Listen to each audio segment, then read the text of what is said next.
Test, check, audio check. We good in the back?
I now call to order the City of Cottonwood Planning and Zoning Commission regular meeting, Monday, November 20th, 2023, at 6:08 p.m. I'm going to open with just a couple of announcements since they affect the commissioners. So we have a new microphone system here. Madam Chair, you want to take roll first? Oh, I have to take roll before I give announcements? Fine. Roll call, please. Commissioner Duvernay, Commissioner Glasscott, Commissioner Kling, Commissioner Nelson, Commissioner Gaylord, Here. Vice Chair Garrison, Present. Chairwoman Maston. Present. I thought if I did the announcements first, they'd know how to use the mics. Okay. So we have a new microphone system. To work it, you just press the push button and then it will turn green and then your microphone will be on. You don't have to hold it down like the old system, but push it again to turn it red when you're not speaking because it will create feedback for the recording. There's also, do we have anyone on Zoom? Yes. For those who are on Zoom, please mute your Zoom while you're not speaking because that also will create feedback and noises on the recording. And then the last announcement is actually for our visitors here in the gallery. Please take care to not stand in front of the cameras. There's one just back right there, and there's one directly back in front of the window, and those are recording the meeting. So just making it so that everyone who might be viewing at home or might view on the record will be able to see the entire proceedings. So that's it for my logistical announcements. Our first order of business is to approve the minutes for our Monday, October 16th, 2023 regular meeting. Do any of the commissioners in attendance have any corrections or additions to the October 16th meeting? Commissioner Gaylord? No. Commissioner Kling? Please speak into the mic for the record. Okay. Vice Chair? No. All right, no. None from me. Does anyone move to approve? Do I have a second? Move to approve is... I move to approve. Do I have a Okay, second? second. Thank you. See, you can't mess up my notes like at all. All in favor? Aye. Apparently the Mike's announcement didn't work. Aye. Unanimously carried. Our next order of business is informational reports and updates. Mr. Director? Thank you, Madam Chair. Good evening. Welcome to our new meeting location. We're the guinea pigs to have an actual live meeting that's broadcast, so here we are. I just have a couple things. You should have got an email on the employee appreciation on December 8th from 6 to 9 at the fairgrounds. We asked the commission if you do intend to show up to please RSVP to it, to Danielle, if you haven't already done so. Also, just a reminder, we will be having our regular meeting on December 18th. Again, that'll be at this location as well. And that's all I have. Thank you very much. Recording in progress. Oh. All right. Typically, we do a call to the public at this time. Because there are so many people here present for the call to the public today, we are going to move it to later in the meeting after the projects. We only have a few projects this evening. If you're here for call to the public, we appreciate your civic engagement and we also appreciate your patience. It shouldn't be too long. And if you're planning on speaking, please fill out one of the forms. I believe I have them from most of you. All right, so we do not have any old business tonight. We are moving directly on to new business, and we are going to look at our first two agenda items together. It is DR-23-011 and a cup for 23-007, both for a Chipotle store proposed. Thank you, Madam Chair. I'm Tina Hayden with Community Development, and I have an applicant who has proposed design review and conditional use permit approval for Chipotle 4787. The requests are for a design review approval for site and building improvements for a restaurant in the C1 zone. We ask that you consider staff recommended stipulations. The second request is for conditional use permit approval to allow a drive-through element in the C1 zone. We ask that you consider staff recommended findings of fact and staff recommended stipulations. This is the locator map. The area and the hash marking here is the parcel where there is an existing building where Chipotle will be sited. It is at the corner of Main Street, Cottonwood Street, and State Route 89A. Again, we have a design review request and a conditional use permit request. This is for the drive-through element. It is a C1 zoned parcel, approximately 0.97 acres. The existing building is 4,889 square feet. Chipotle will occupy the first suite, which is 2,143 square feet, and the second suite is available for future tenant occupancy.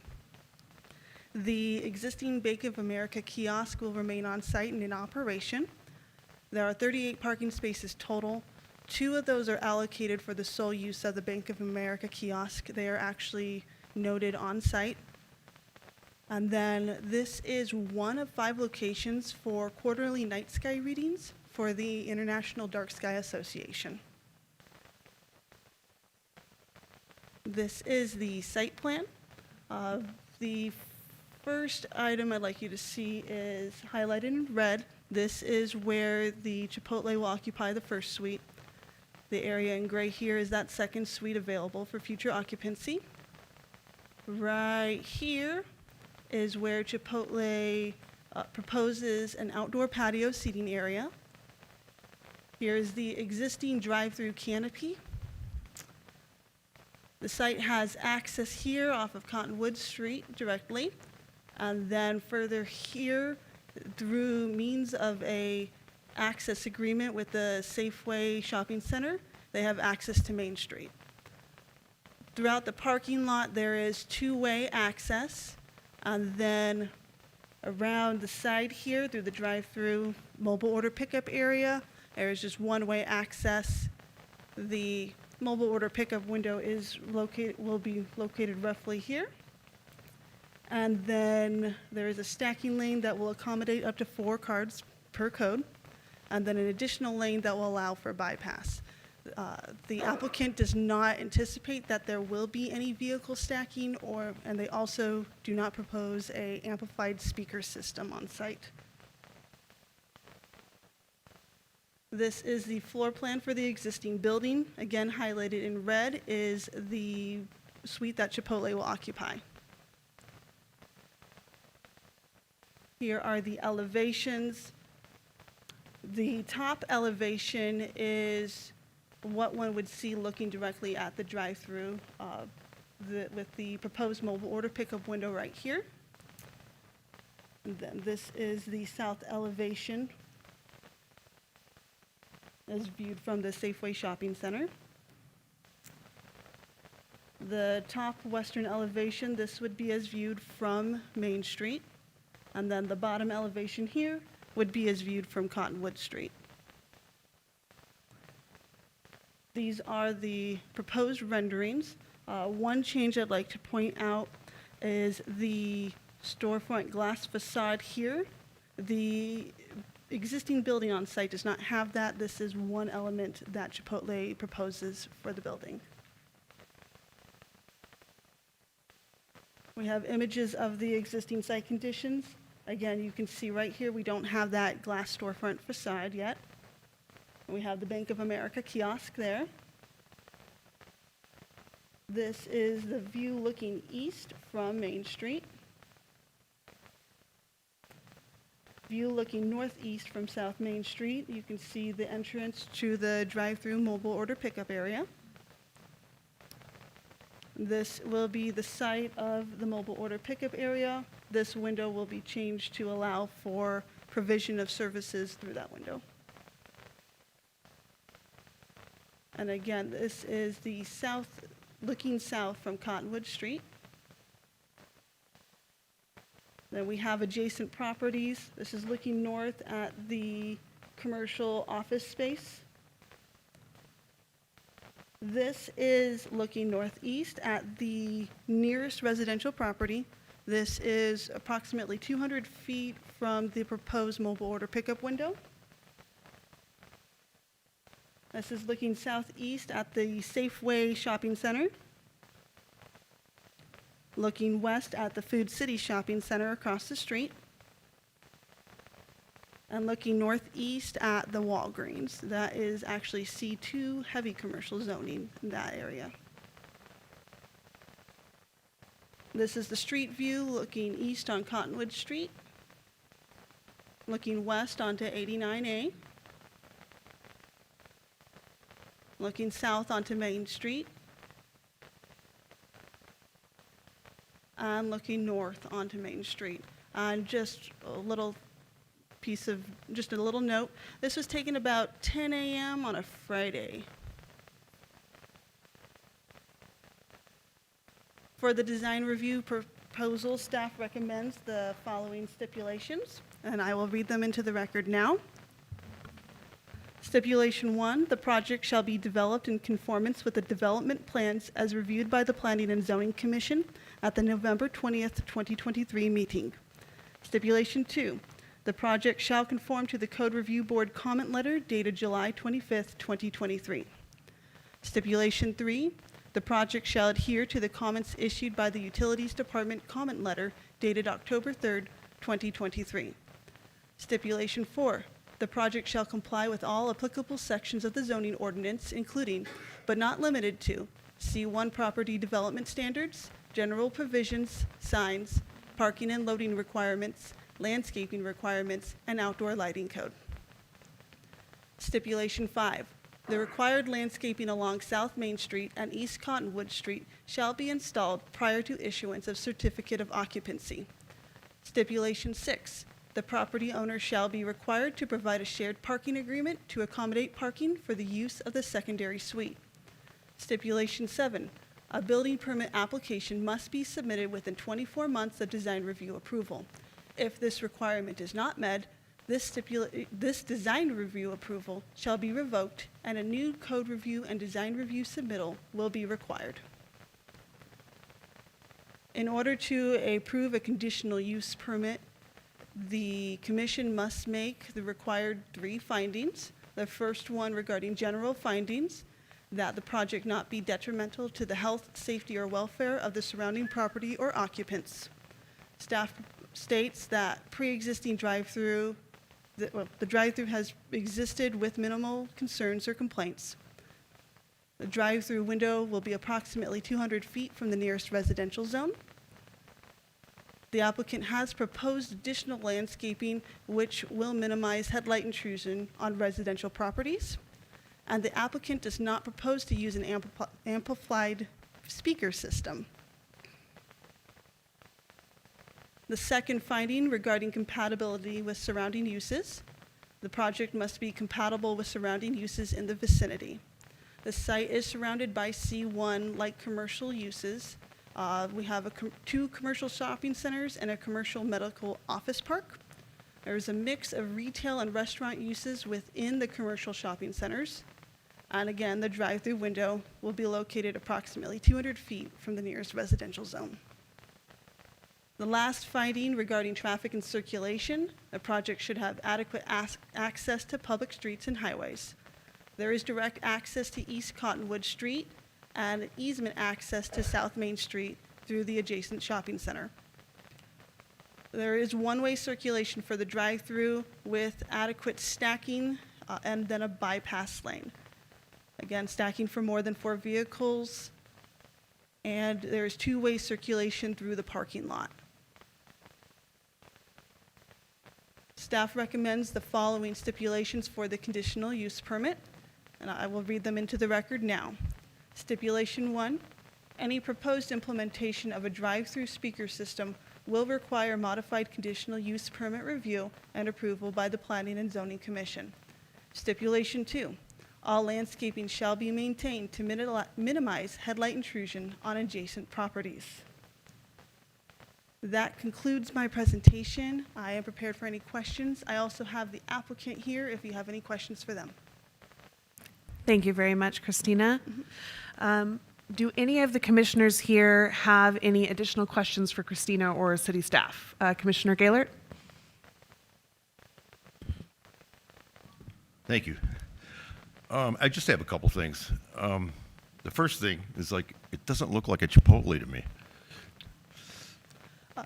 Madam Chair, Commissioner Gaylord, the applicant, when they came to code review, they did propose a design change to the facade. However, since they're not aware of what the occupant of the second suite would want, they are preferring to come back with a modified design review to the commission for any changes to the facade. Okay, but I mean, is there a sign package or any kind of facade detail at this point? It's design review. I just wondered. Commissioner Gaylord, we did not bring the sign package to the commission. That's typically done after design review approval. Okay. The landscaping out on the street, what's happening out there? So the existing landscaping is not up to code, up to the zoning ordinance. The proposed landscape plan that they did submit, I did check to make sure it does adhere to the zoning ordinance. And I can say that they do have the required number of trees and shrubs. We getting some shade trees on the sidewalk? Yes. All right. That's all I have. Thank you very much. Commissioner Kling, any questions for staff? Vice Chair, any questions for staff? No, ma'am. All right, and I don't have any questions for you either, Christina. At this point, do any of the commissioners wish to speak to the applicant? No? All right. Thank you to the applicant. If you are out there, we appreciate you attending tonight's meeting, but we don't have any questions for you at this time. All right. Does anyone at the public have any comments regarding this project, either the conditional use permit or the design review? All right, I'm not seeing anyone coming forward, so I'm going to close the floor to the public. And at this point, we're going to get each commissioner's thoughts on this project. Commissioner Gaylord, your thoughts on this project? Thought we would see a little bit more in the way of the design, what it looks like, the colors and the detail and the signage. That's the only thing I have to add. Mm-hmm. Commissioner Kling? Thank you. Still Get it don't know really how to work. close. Yeah. So I would agree. I was hoping to see some of the more exciting features of this project, but thank you.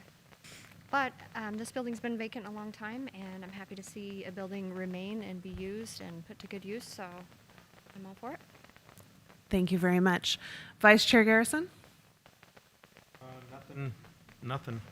I'm good with it. All right, so it's my turn. I would say that I actually echo Commissioner Gaylord's thoughts. At first, this felt very blank to me in a way that is almost suspicious. However, I do understand the reasoning behind waiting for that second tenant. And I also understand that Chipotles typically have a modern aesthetic to their building. And so a white sort of modernist flat roof building is in keeping with that.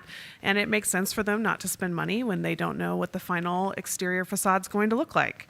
I don't have any objections to the any of the drive-through elements, given that we've had a successful drive-through there, and I feel that improving the landscaping is great. All right, at this point, we are ready to entertain a motion, Mr. Vice Chair. I move to approve DR 23-011 for site improvements and renovation of an existing building for a restaurant in the C1 zone, subject to the stipulations that staff has read into the record and hearing no others. Do we have a second? I'll second. All right. Roll call vote, please. Commissioner Kling, Approved. Commissioner Gaylord, Approved. Vice Chair Garrison, Approve. Chairwoman Maston, Approve. Unanimously carried. And now there is a second motion.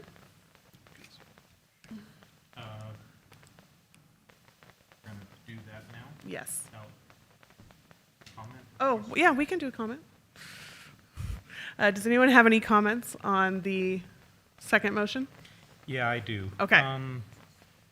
So, back when we approved the kiosk, I believe my fellow commissioner down sidewalk. at the other end said we should be putting a sidewalk down the Cottonwood Street, and I kind of let that go and didn't push on it, and having had that kiosk go in and seeing that the traffic that has been created on that corner because of it, walking traffic at least, I felt like that was a misstep, or at least a miss on our part, and we probably should have pushed on that. And so I'm glad to see in this conditional use permit that they are coming in and going to put that sidewalk in, which is great, because that'll finish that whole street. And like I said, we are seeing much more foot traffic through that area, so it'll be safer for the pedestrians as well. It looks like we're going to lose one tree probably.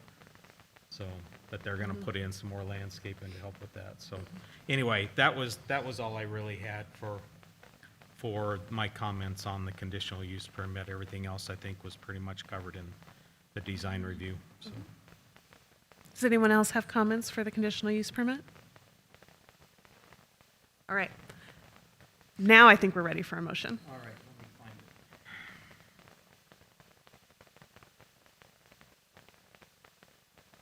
it. It looks different now. Yeah, I know. I'm just trying to work my way down through it.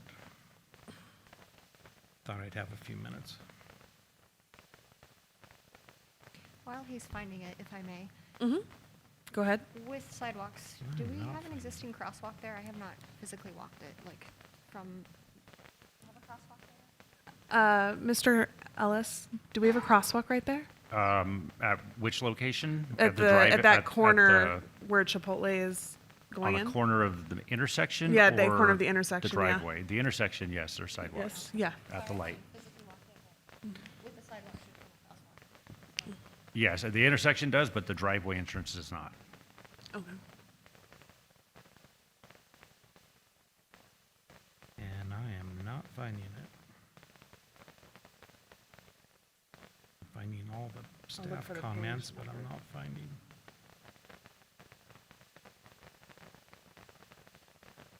Oh, here we go. All right. Found I'm it. good. Move to approve CUP 23-007 to allow a drive-through element in the C1 zone with regards to the staff recommend findings of fact and subject to the stipulations staff has read into the record. Do I have a second? I'll second. Oh. Commissioner Gaylor? I'm sorry, did you mean to say the sidewalk has been included in the site plan? Yeah. Okay, all right. I'm good. Thanks. We're a little discombobulated tonight, and we thank you for your patience. Do we have a second? I'll second. All right. Roll call vote, please. Commissioner Kling, Approved. Commissioner Gaylor, Aye. Vice Chair Garrison, Approve. Chairwoman Maston. Approved. Unanimously carried. Congratulations to the applicant. We look forward to seeing the improvements that you make to that corner. Our next two agenda items are potential zoning ordinance amendments. Thank you, Madam Chair, Commission. Tina Hayden, again for Community Development, bringing a text amendment regarding fences and outdoor storage. Section 404, we're proposing two changes, one in Section 404J for fencing. The proposed text amendment removes the word perimeter to clarify that all fences and walls require permitting. It also proposes that community development staff will provide review and approval of fence permits. This will streamline the review process for fence permits. The proposed text amendment also states that comparable materials to the approved materials list will be subject to review and approval by community development staff instead of requiring conditional use permit approval with the Planning and Zoning Commission. This is another effort to streamline the process. The second changes, sorry, section 404L regarding outdoor storage is the other section in 404. The proposed text amendment creates a provision that specifies that outdoor storage is permitted in residential zones. There's also a list of conditions that are not permitted for residential outdoor storage. This would be in regards to the health and wellness of the community. Those conditions are safety hazards, infestations of vermin and/or pets, items stacked higher than the screening fence or wall, and visual nuisance due to the excessive accumulation of items as viewed by those with reasonable visual access. The next slide does define what reasonable visual access is.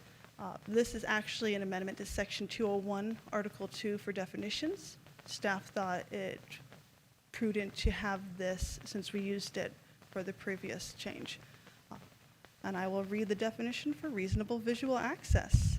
The unimpeded view of a person of average height and visual ability legally occupying a public place or private property, regardless of differences in grade or building height, and not using magnifying visual aids such as binoculars or telescopes. That concludes my presentation for the amendments to Section 404 and 201. I am ready for any questions you may have. Thank you very much. Commissioners, do you have any questions for staff regarding these amendments? Yes, Commissioner Gaylord? Just generally, what's the impetus for the amendment?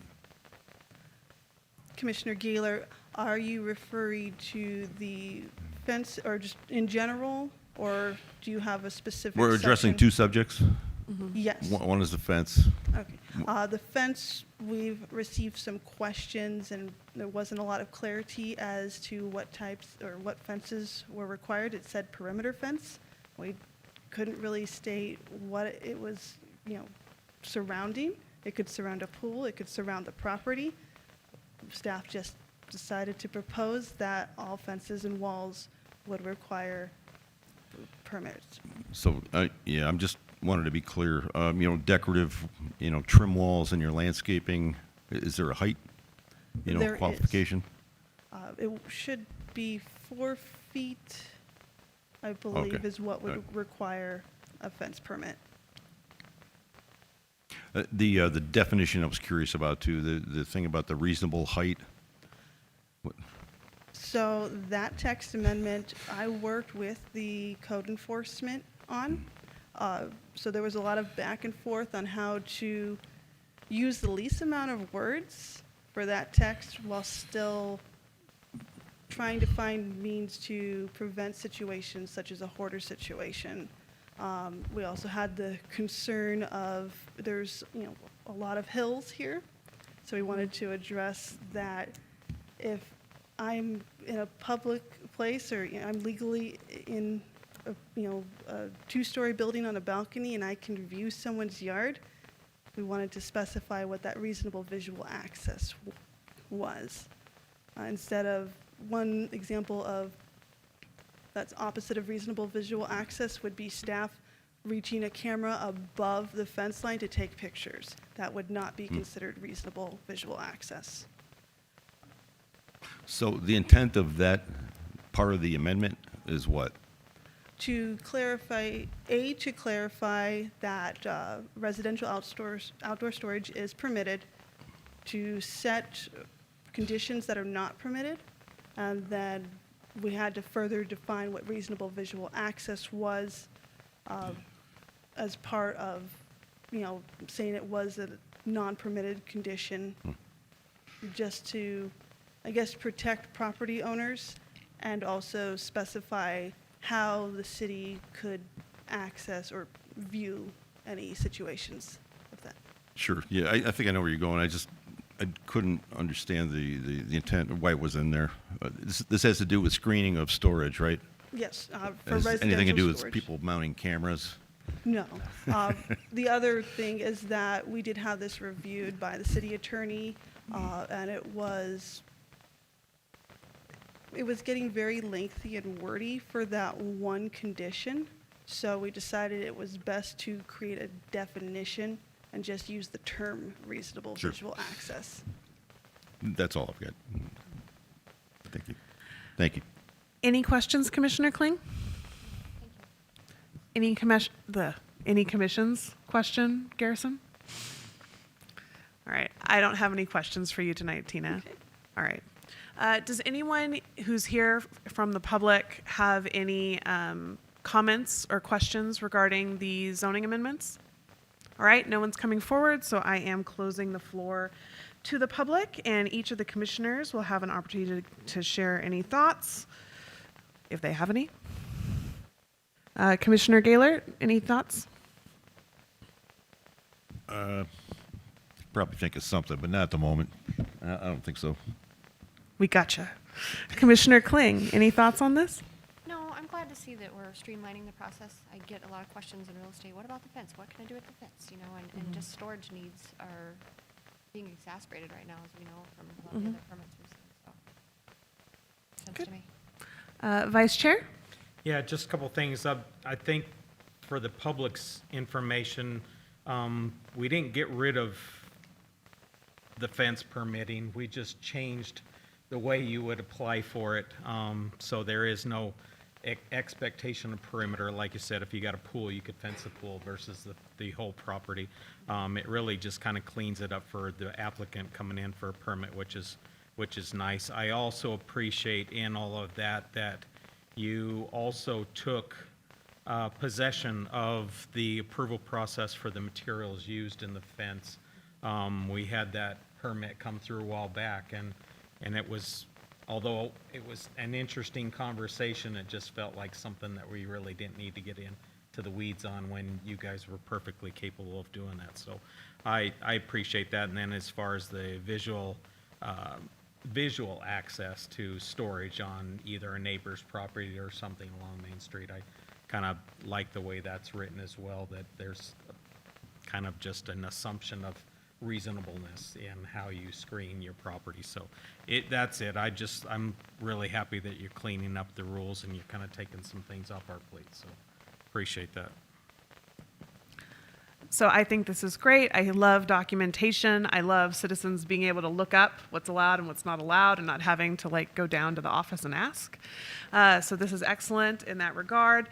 I did initially think that it would be worthwhile to include a larger materials list for approved materials for the fencing, but given that staff will now have the capability to approve equivalent materials, I no longer think that's necessary, and we can keep the code shorter and to the point. So I'm going to let go of that one. And with that, I believe that we are done with comments, and it is time to entertain a motion. Move to recommend approval of ZO 23-002 to the City Council to amend Sections 201 and 404 of the zoning ordinance to add a definition of reasonable visual access and amend requirements for fence permitting and outdoor storage. Roll call vote, please. We need a second. Oh, and a second. Thank you, Commissioner Kling. Roll call vote, please. It was a silent second. Commissioner Kling, Approved. Commissioner Gaylor, Vice Chair Garrison, Approve. Chairwoman Maston. Approved. Unanimously carried. Congratulations, staff.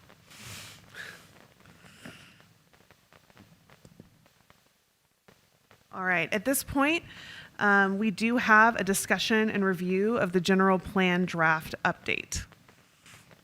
Oh, no? Plan to call the public? Okay. No? Madam Chair, we have. We have the other text amendment. One more text We have the other amendment. text. I am in rare form tonight, and you all are so gracious. A motion, por favor. Do we? Yes, please. I'm having such a night. You guys have no idea. Okay, please continue. Christina. Yes. Thank you, Madam Chair, Commission. Tina Hayden again for Community Development. We have another text amendment regarding landscaping. This is for Section 407E regarding landscaping standards. The proposed text amendment creates a provision to allow the rounding of fractional amounts of landscape materials. This would be anything 0.4 or lower would go to the lowest, the next lowest number, and anything 0.5 or above would go to the next highest number. Currently, landscape materials are calculated based on the lineal footage of the property line that is adjacent to the street frontage, and we require 1 tree and 3 shrubs for every 25 feet. I have a little calculation. We have a property with 100 lineal feet adjacent to the street.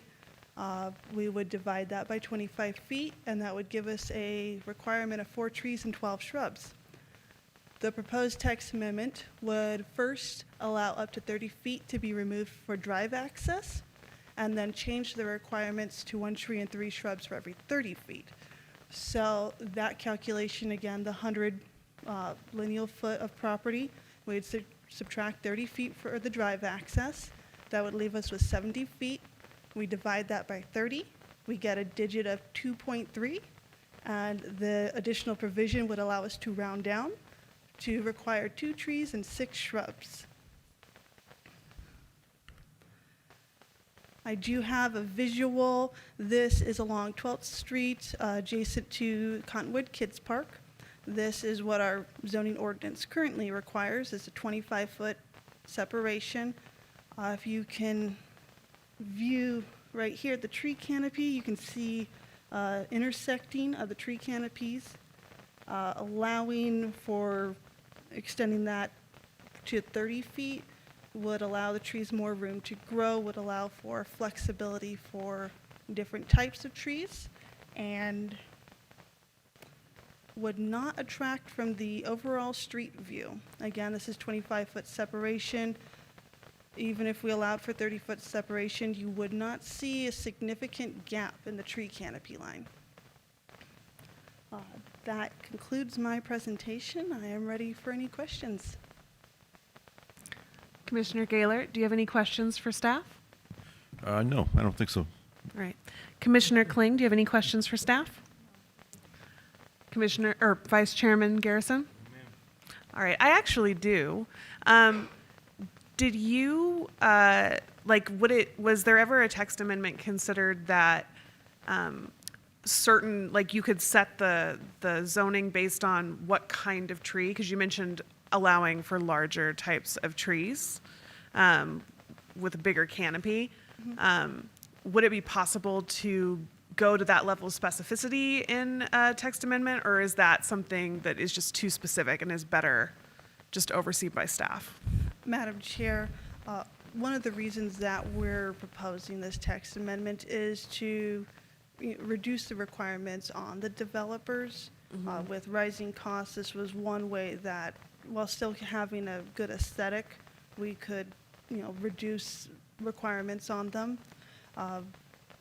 The only thing that is specified in the zoning ordinance is that 4 trees, they have to be 15 gallons when first planted. We have a list of prohibited trees, and then a list of recommended native trees. We allow the developers the additional flexibility to choose their trees, and also if they want to propose additional trees, we are not opposed to that. Okay. Thank you very much. That was my only question. Does anyone in the public have any questions or comments? Can you please come forward, state your name for the record, and bring a forma? Yes, there are forms just in the back, and you can actually kind of fill it out really quickly.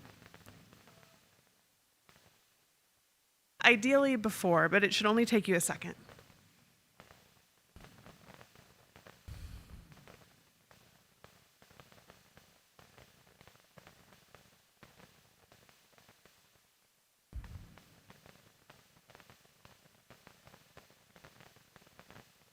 Excuse me? You're very close to 1 second.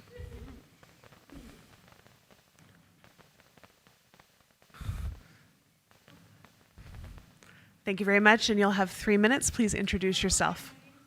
Again, I'm a resident of Clarkdale, Arizona. New to Arizona from New York State, a 30-year emerita professor of landscape architecture from Cornell University. And a practicing landscape architect registered in the state of New York. So this is the first time I'm hearing about this proposal. I guess I would urge caution in making any decisions tonight in this era of climate change, in the desert, in an area where water is scarce, where pavement is ubiquitous, that the last thing we should be doing is creating less vegetation and encouraging developers to plant less trees on developable land. I can't say more. I think we all know the story here. This is an opportunity to have more vegetation of the better kind that's going to use water wisely, is going to create opportunities for mitigating climate change, is going to beautify our environment and create nature in our midst. So I would just encourage this board to seriously consider any proposal to make the kind of change that's proposed by the planning department. Thank you. Thank you very much. Would anyone else from the public like to come forward and speak on this matter? All right, no one else is coming forward, so I'm going to close the floor to the public, and we're going to get thoughts from each of the commissioners. Commissioner Gaylord? The spacing on the tree thing, the shade on the sidewalk is a big deal for me. I think it should be for a lot of people. It probably is. It's just depending on the kind of tree you're talking about. And I don't know, is this a uniform application to all shade trees? Everything's 30 feet. Some of them, I've got a mulberry in my yard with a canopy that's probably 60 or 70 feet across. I think depending on the type of tree, it makes sense. If it's a cypress, maybe not. That's just my 2 cents, I guess. Thank you. Commissioner Kling? So I would agree it would depend on the type of tree. With the canopies, a lot of times they do get tangled. That causes problems in terms of limb breakage, cleanup, storm damage. I get these calls all the time in multifamily. So for that reason, I would support the widening if the tree, depending on what they want to plant. I would echo Commissioner Gaylord's. My stance is more trees, always more trees. But I do think there's good reason to make this process easier for developers, for anything new coming in. So I have mixed emotion on it, to be frank. Thank you. Vice Chair? I have no comments. I have one more question. So sorry. Is reducing the number of trees in the landscaping something that we can address through design review or a conditional use permit at this time? Madam Chair, you mean instead of making the text amendment? No, because it is part of the code, and so it would be a requirement that the commission does not have that authority to technically waive that. There's no provision that allows for it. But we could hypothetically require applicants to put in more trees than their plans show. They wouldn't have to do more than what's required by code. Thank you very much. So I also am a little bit torn on this. And the way I initially read it was to allow larger trees. And I have seen some really big trees. So mulberries obviously are a great example, like Commissioner Gaylord brought up. However, I am very cautious about reducing the number of trees because the trees help prevent the heat island effect, and they also help keep our air quality up.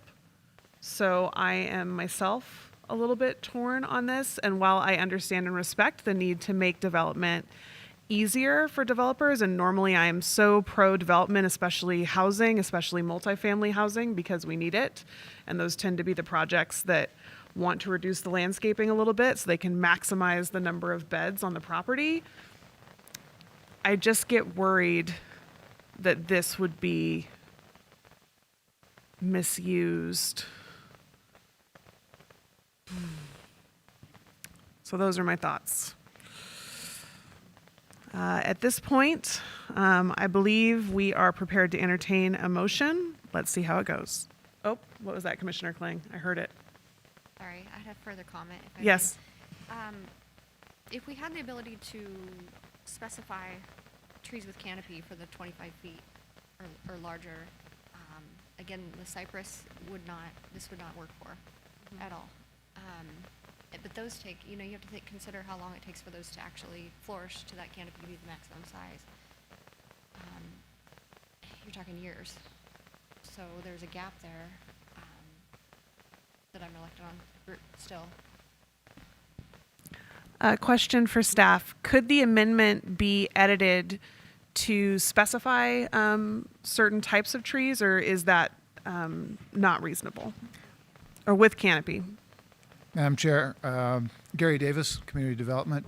We looked at a number of different jurisdictions, and where jurisdictions make that specification on spacing, typically 30 was specified. I think I only found one that had 25. 30, again, as Tina showed, when viewed from alongside the street rather than straight on, they're, for most species with major canopies, there aren't that many gaps in between them. One of the things that we placed in the provisions here is that allowance for driveway openings, because right now, not only do we require 21 per 25, but it doesn't account for that area that's taken up by a driveway opening, so they really have to cluster them, and they can't use big canopy trees, or else they just get all enmeshed. So that was one of the reasons, just to add a little more flexibility for that and to allow the use of larger canopy trees in some cases.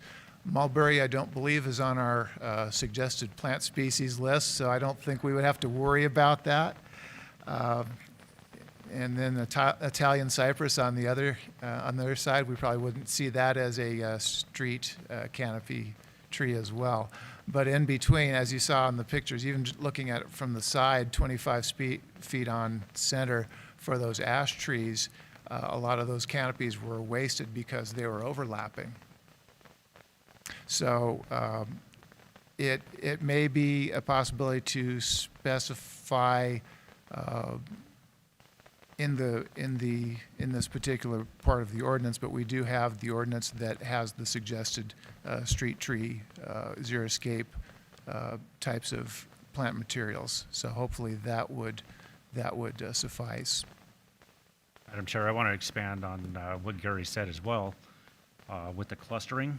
So that requirement is 1 tree per 25 feet, but they don't necessarily have to be spaced out exactly 25 feet, regardless of the driveway scenario that Gary said. So we have seen other instances where the driveway may not have played a factor, but other things have, and you're still, as long as they have in that 100 feet 4 trees, they could put them all 4 next to each other.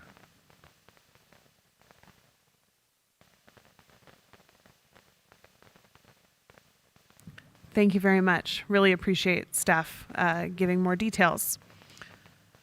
Any further comments from the commission? All right. With that, we are ready to entertain a motion.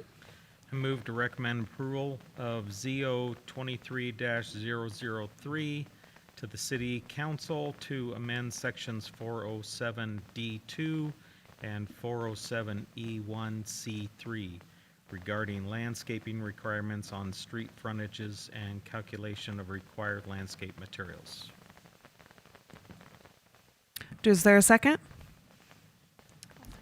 I'll second. Thank you. Roll call vote, please. Commissioner Kling, Approved.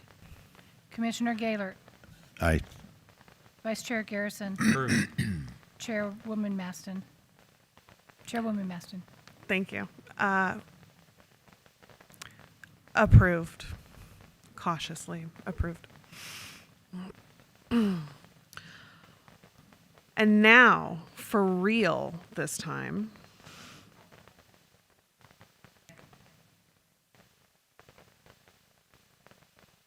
Yes, we do change the order of the agenda at times, but yes. Is that all right with staff? Yeah. Okay. So next order is call to the public. Anyone from the public who would like to address the commission on any planning and zoning related item not on the agenda this evening can come forward now. We have your forms. I would normally say submit your forms. If there are more forms to come, please bring them up to the front. You can hand them off to staff and they'll pass them over to me. And then speakers must address the chair. And just so everyone is aware, the commission cannot respond to you directly. We are just here to listen, get you on the record, and hear your questions and comments.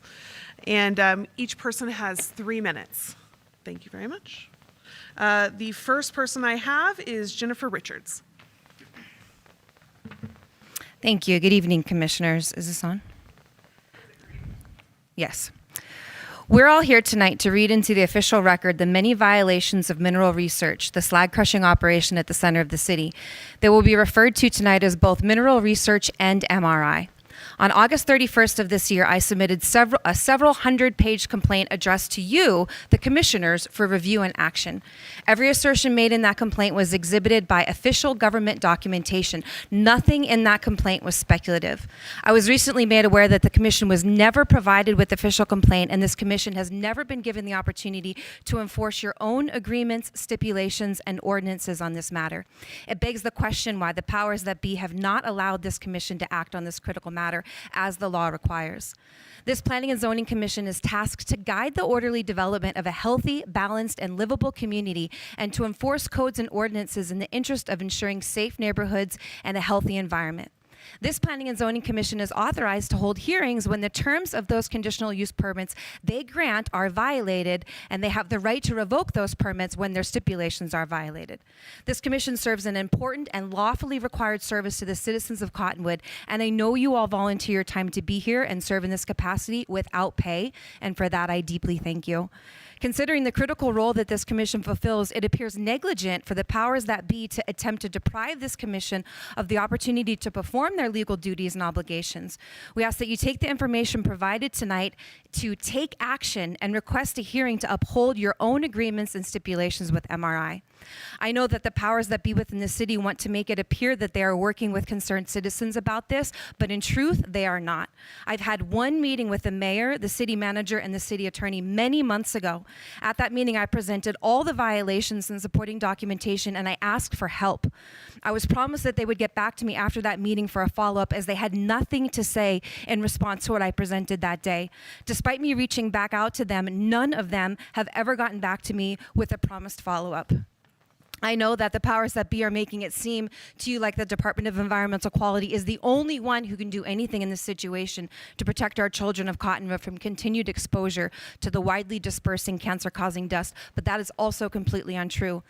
The commission has given MRI the most important document needed for them to operate within our city, the conditional use permit. The conditions of that permit have been egregiously and irreparably violated, as you will see tonight. And that is no one's legal jurisdiction but yours. No one should be able to deprive you of your duty to objectively look at those violations and assess if revocation is necessary. We have many sick children and many people living in the slag dust fallout zone with cancers, autoimmune disease, respiratory disease, and more. I ask that you please open your hearts and your minds to what will be presented to you tonight, and I ask that you take immediate action, as we are all counting on you, especially our children. Thank you, and God bless you.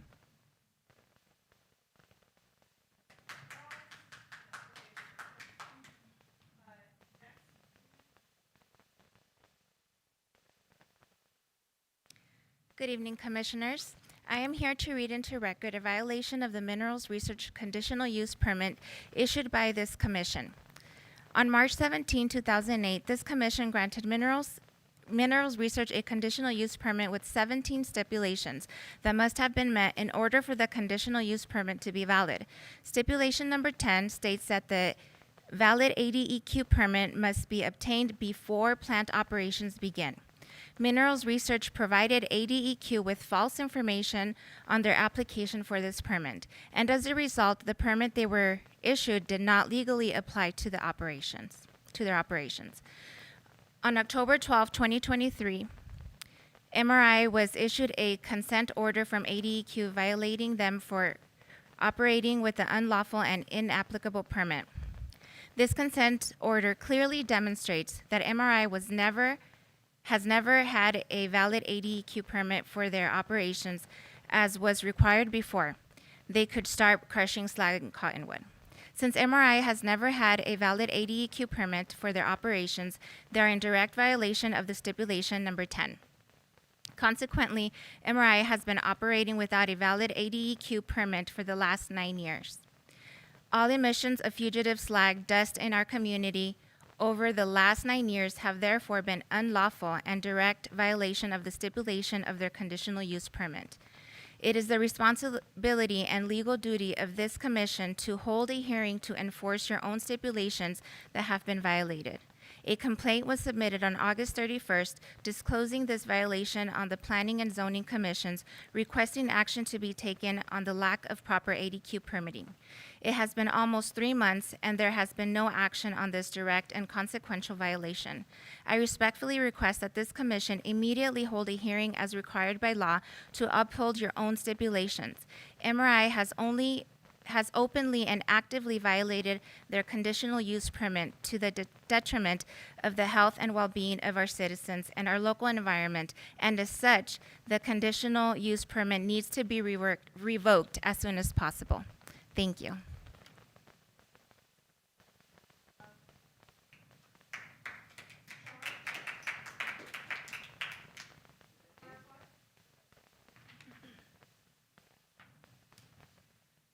All right, good evening. I'm here to read into the record a violation of the Mineral Research Condition Use Permit issued by this commission. On April 20th, 2009, at a planning and zoning meeting, it was agreed between this commission and MRI that a Phase 2 environmental test would be performed. On April 19th, 2010, at the planning and zoning hearing, this was again agreed that a Phase 2 environmental study would be performed once the equipment for MRI was established on site.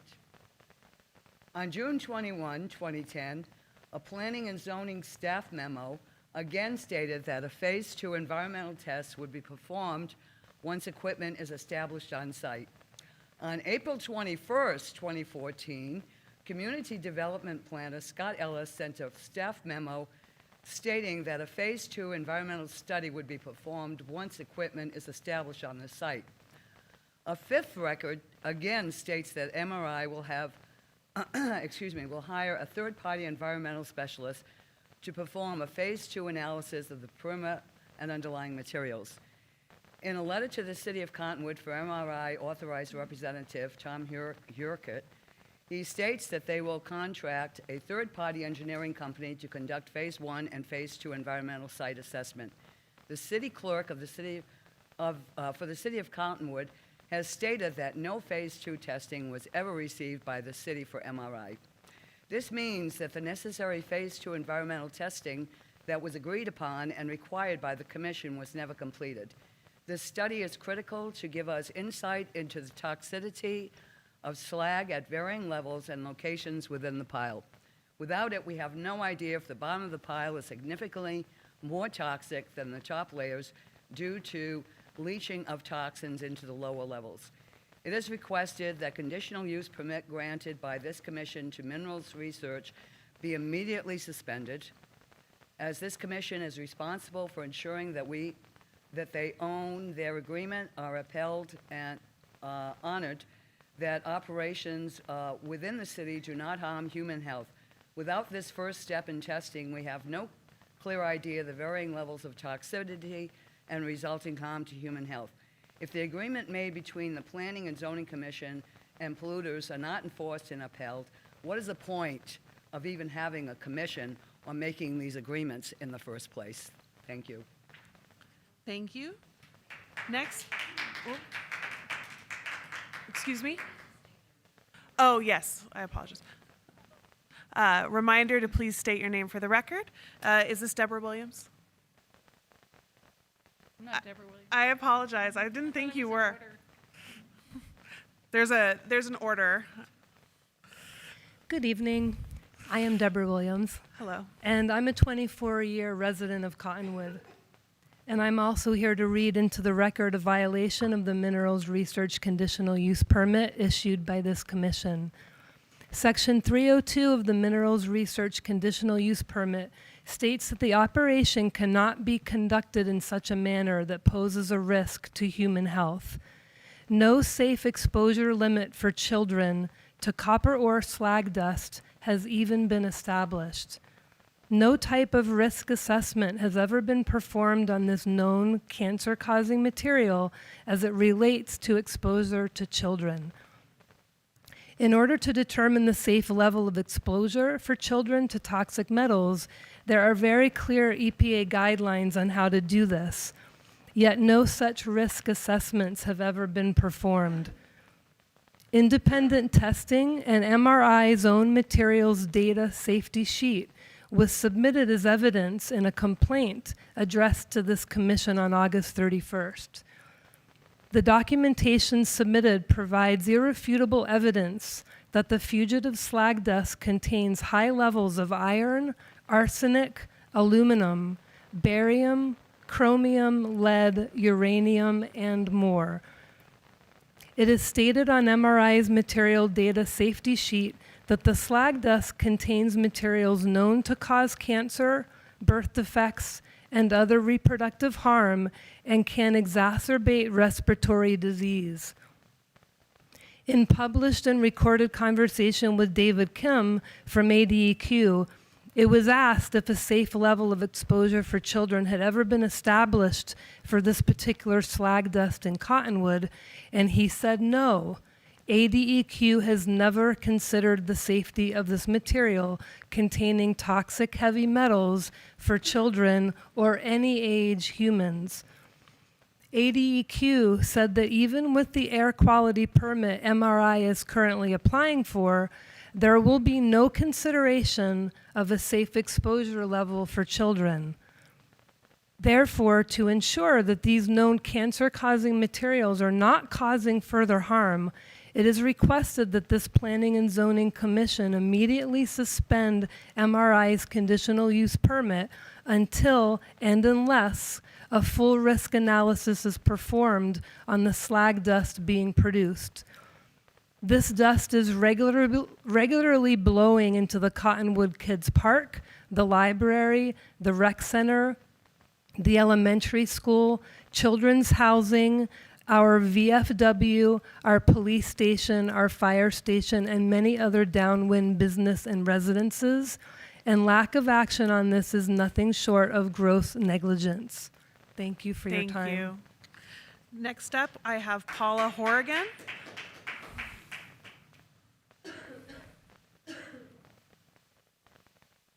My name is Paula Horrigan. Good evening again. Good evening. I'm here to read into the record a violation of Section 302 of the Cottonwood zoning ordinance as perpetuated by Minerals Research. Section 302 states that a conditional use permit granted pursuant to this section may be revoked by the Planning and Zoning Commission after holding a public hearing to determine whether the approval was obtained by means of fraud or misrepresentation of a material fact. On January 24th, 2008, MRI's authorized representative, Mr. Tom Herkett, said in a city council meeting meant to reveal factual information about the MRI proposal to build a crushing plant in the center of Cottonwood that MRI had no complaints from property owners in Ajo, Arizona, where their other slag crushing operation was located. Mr. Herkett's goal was to reassure City Council of the safety of MRI's operation and to calm those who were voicing their concern that that MRI's slag would create a toxic dust problem in the center of Cottonwood and its surrounding neighborhoods. He wanted to reassure us that MRI would be a good neighbor that would not contaminate Cottonwoods with toxic, cancer-causing dust. This, unfortunately, was an untruth and an abject lie. A Freedom of Information request from Ajo, Arizona revealed that at the time MRI made that material assertion, they had received at least 14 complaints from neighboring property owners. So many complaints were made that an emergency town meeting was held related to toxic slag dust blanketing their town. At that meeting, people were sick and furious, and MRI falsely reassured the community they would do a better job controlling the toxic dust. But MRI's operation is inherently dust-producing, so the toxic dust problem continued until the plant was eventually closed. Mr. Herkett and MRI's material misrepresentation to Cottonwood City Council falsely asserted that there were no complaints from neighbors in Ajo, and as such is a violation of Section 302 and it subjects the conditional permit issued to MRI to review and possible revocation by this commission. I therefore respectfully request a public hearing by the Planning and Zoning Commission be scheduled as soon as possible to determine whether MRI's conditional use permit was obtained by means of fraud or misrepresentation of a material fact. And I ask you to think very seriously about what are the cumulative legacy effects of life in Cottonwood resulting from environmental exposure to metalliferous dust from the slag pile. And if we really truly believe in sustainability, which is development that meets the needs of the present without compromising the ability of future generations to meet their own needs. Thank you. Next, we have Scott Sears. Mr. Sears, please introduce yourself for the record. Good evening. My name is Scott Sears. Thanks for the opportunity to speak. I'm here to read into the record a violation of Section 302 of the Cottonwood Zoning Ordinance as perpetuated by Minerals Research.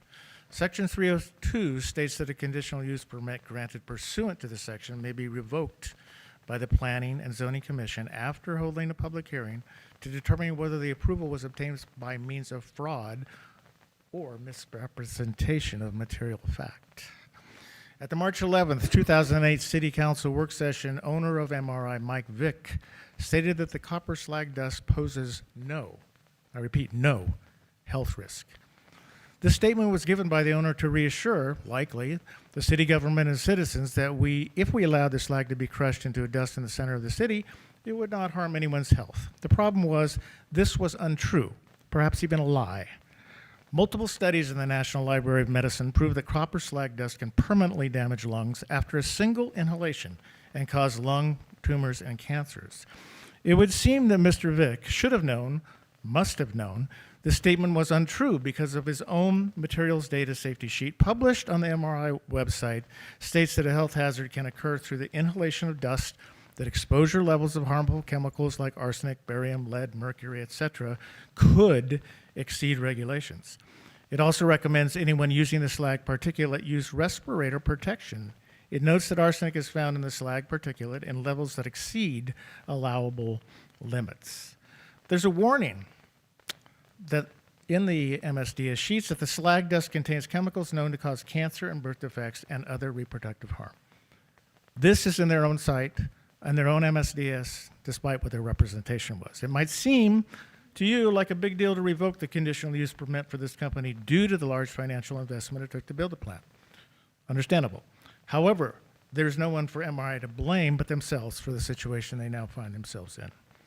Had they not misled citizens and government with false material information, they likely would have never been granted the conditional use permit in the first place. And that is very likely why they intentionally misled Cottonwood, regardless of the negative and lifelong impacts to its citizens. So, as a result of these documented and verifiably false representations, we respectfully ask the Commission immediately to move to hold a hearing to revoke MRI's conditional use permit for clear violations of Section 302. It would seem that it is within the purview of this board to do this, and it would seem to be respectful and responsible to the citizens to do so. Thank you. Thank you. Next, we have Sunshower Rose. Sunshower Rose. All right. Yes. Are you Sunshower Rose? You are. She submitted hers last because Sunshower had to leave. Okay. All right. Please introduce yourself for the record. I'll find it. Okay, sure. Good evening, Commissioners. My name is Deborah Emanuel. I'm a resident here in Cottonwood. And I'm here to read into the record a violation of Section 302 of the Cottonwood Zoning Ordinance as perpetuated by Minerals Research. Section 302 states that a conditional use permit granted pursuant to this section may be revoked by the Planning and Zoning Commission after holding a public hearing to determine whether the approval was obtained by means of fraud or misrepresentation of a material fact. At the March 17, 2008 Planning and Zoning meeting, a fraudulent and material misrepresentation was made by MRI. The information given at this meeting was of particular importance because this was the meeting where the Planning and Zoning Commission granted MRI's conditional permit. At a previous meeting, MRI stated on record that they had never received a single complaint from nearby property owners at their crushing plant in Ajo, Arizona. Ms. Drake, a concerned citizen, called out MRI at this meeting and presented a news article from Ajo that stated residents there were plagued by the slag dust. At this point, MRI should have been honest that their operations produce a lot of slag dust. But instead of giving us the decency of the truth, MRI doubled down on their lie. Tom Hercott responded to Ms. Drake by stating that Pima County air quality regulated the slag dust in Ajo, and that MRI had never received a single citation from PDEQ, thereby reassuring this commission that MRI would not contaminate our city with slag dust. The problem, again, is that that was an abject lie. A Freedom of Information Act request from the Pima Department of Environmental Quality revealed that at the time MRI made this on the record claim, the MRI had been issued at least 9 notices of environmental violations. These environmental violations were so serious that PDEQ actually sued Minerals Research several times in Superior Court for dust emissions. MRI signed consent decrees because of these lawsuits where they were required to pay large fines and were distinguished by PDEQ as high priority violator. So the commission was lied to again on record when Minerals Research stated that they'd never received a single violation from PDEQ. This material and fraudulent misrepresentation was intended to falsely make the commission believe their operations did not produce toxic slag dust and that they were an upstanding company with a perfect environmental track record, and nothing could be further from the truth. Thank you. Thank you. Next, I have Susie Morning Mountain.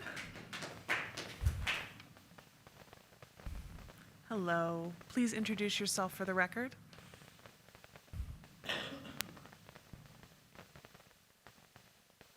Good evening, Commissioners. I'm Someone Susie help with Morning Mountain, and I have a property that I've had for 20 years at 220 North 14th Street. Can you hear me now? Yes, thank you. I'm Susie Morning Mountain, and I have a property at 220 North 14th Street, and have lived there 13 of the 20 years that I've owned that property. I'm here to read into the record a violation of the Arizona Revised Statutes as perpetrated by Mineral Research. Arizona Revised Statutes Title 49, Chapter 2, Article 4, Section 263, titled Criminal Violations, Classification and Definitions, stated that it is unlawful to discharge pollutants without a permit or appropriate authority under this chapter. Minerals Research has never had a valid ADEQ permit for their operations to discharge the known cancer-causing pollutants. As a result, MRI has been in violation of this statute for 9 years. It is therefore requested this commission move to immediately suspend the conditional use permit granted to MRI, and that a hearing to revoke the conditional use permit issued to MRI be held as soon as possible. Thank you. Thank you. Next, I have Elena Venanzi. Please introduce yourself for the record. Good evening, Commissioners. Could you lift it up this time? Oh. Sorry. Thank you. Okay. My name is Elena Venanzi. I'm here to read into the record a violation of the Cottonwood zoning ordinance, Section 404, subsection V, as perpetuated by minerals research. Section 404, titled Fly Ash, Dust, Fumes, Vapors, Gases, and Other Forms of Air Pollution, states that no emission shall be permitted which becomes a nuisance, which can cause damage to health, to animals or vegetation, or other forms of property, which can cause any excessive soiling, or which results in the settling of dust on adjacent properties. It cannot be overstated that MRI does not now nor has ever had a valid permit from ADEQ or the EPA for their ongoing operations. The dust from this facility contains hazardous materials known to cause cancer, birth defects, reproductive harm, and more. Extensive documentation has been submitted to the city in the form of complaints, offering testimony, pictures, videos, and more on the dispersion and accumulation of slag dust, literally blanketing downwind properties. In an EPA document titled "Is Slag Dust Hazardous?" it states that the dust that is intermixed with the slag particles may contain metals that can be hazardous if excessively inhaled over an extended period. The fugitive slag dust from this unlawful operation has been blanketing downwind properties for 9 years. Many complaints have been submitted to the City of Cottonwood over the years from people getting sick from this dust. There are multiple studies in the National Library of Medicine that confirm slag dust toxicity to humans. Independent testing shows there is high level of aluminum, arsenic, lead, barium, and more in the slag dust. It is coating our children's parks, library, rec center, elementary school, housing, VFW, churches, businesses, residences with chronically sick children, and more. Children uptake toxins at approximately 5 times the rate that adults do. It's interesting that other mining towns have become Superfund sites with government funding for cleanup of the mining toxicity, with extreme caution used to cover slag piles to protect human health. But here in Cottonwood, not only are we not covering and protecting the toxic slag dust distribution, we are actively allowing it to be crushed into small particulate matter, which is continuously dispersed into our community. It's truly unfortunate that these careless activities have condemned the entire generation of Cottonwood's children to toxic exposures that will undoubtedly have monumental consequences to their lifelong health. Thank you.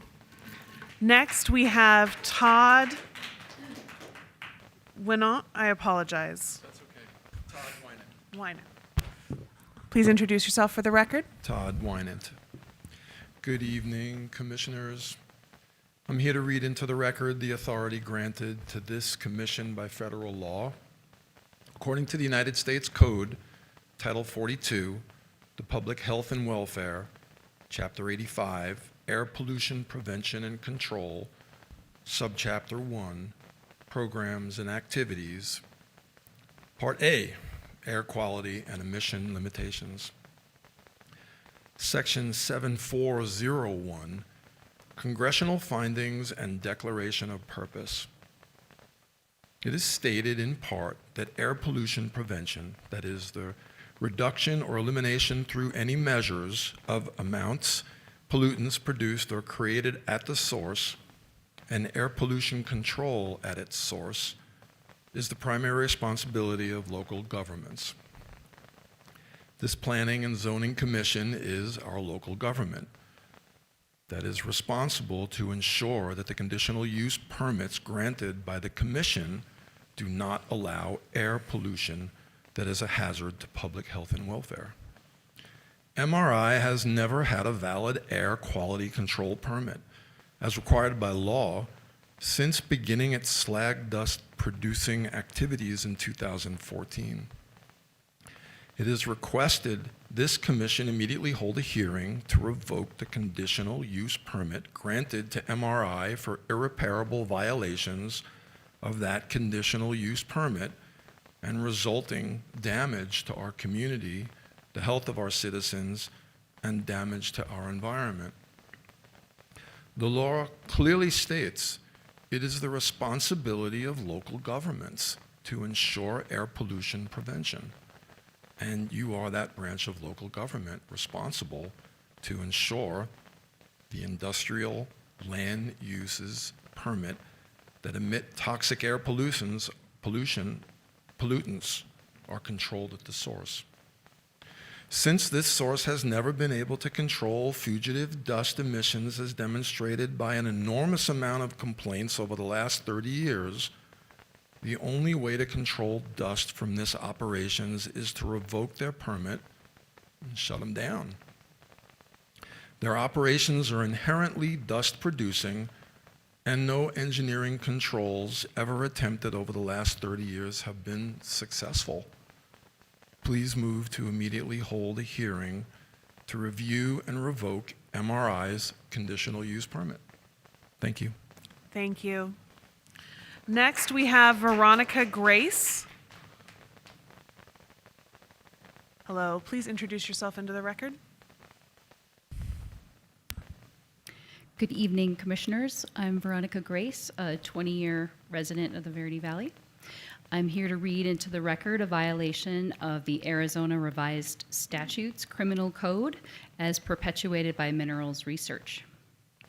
Arizona Revised Statutes, Title 13, Chapter 29, Section 2917, titled Public Nuisance Abatement, states that it is a public nuisance for industrial operations to be injurious to health, offensive to the senses, or an obstruction to the free use of property that interferes with the comfortable enjoyment of life or property by an entire neighborhood or by a considerable number of persons.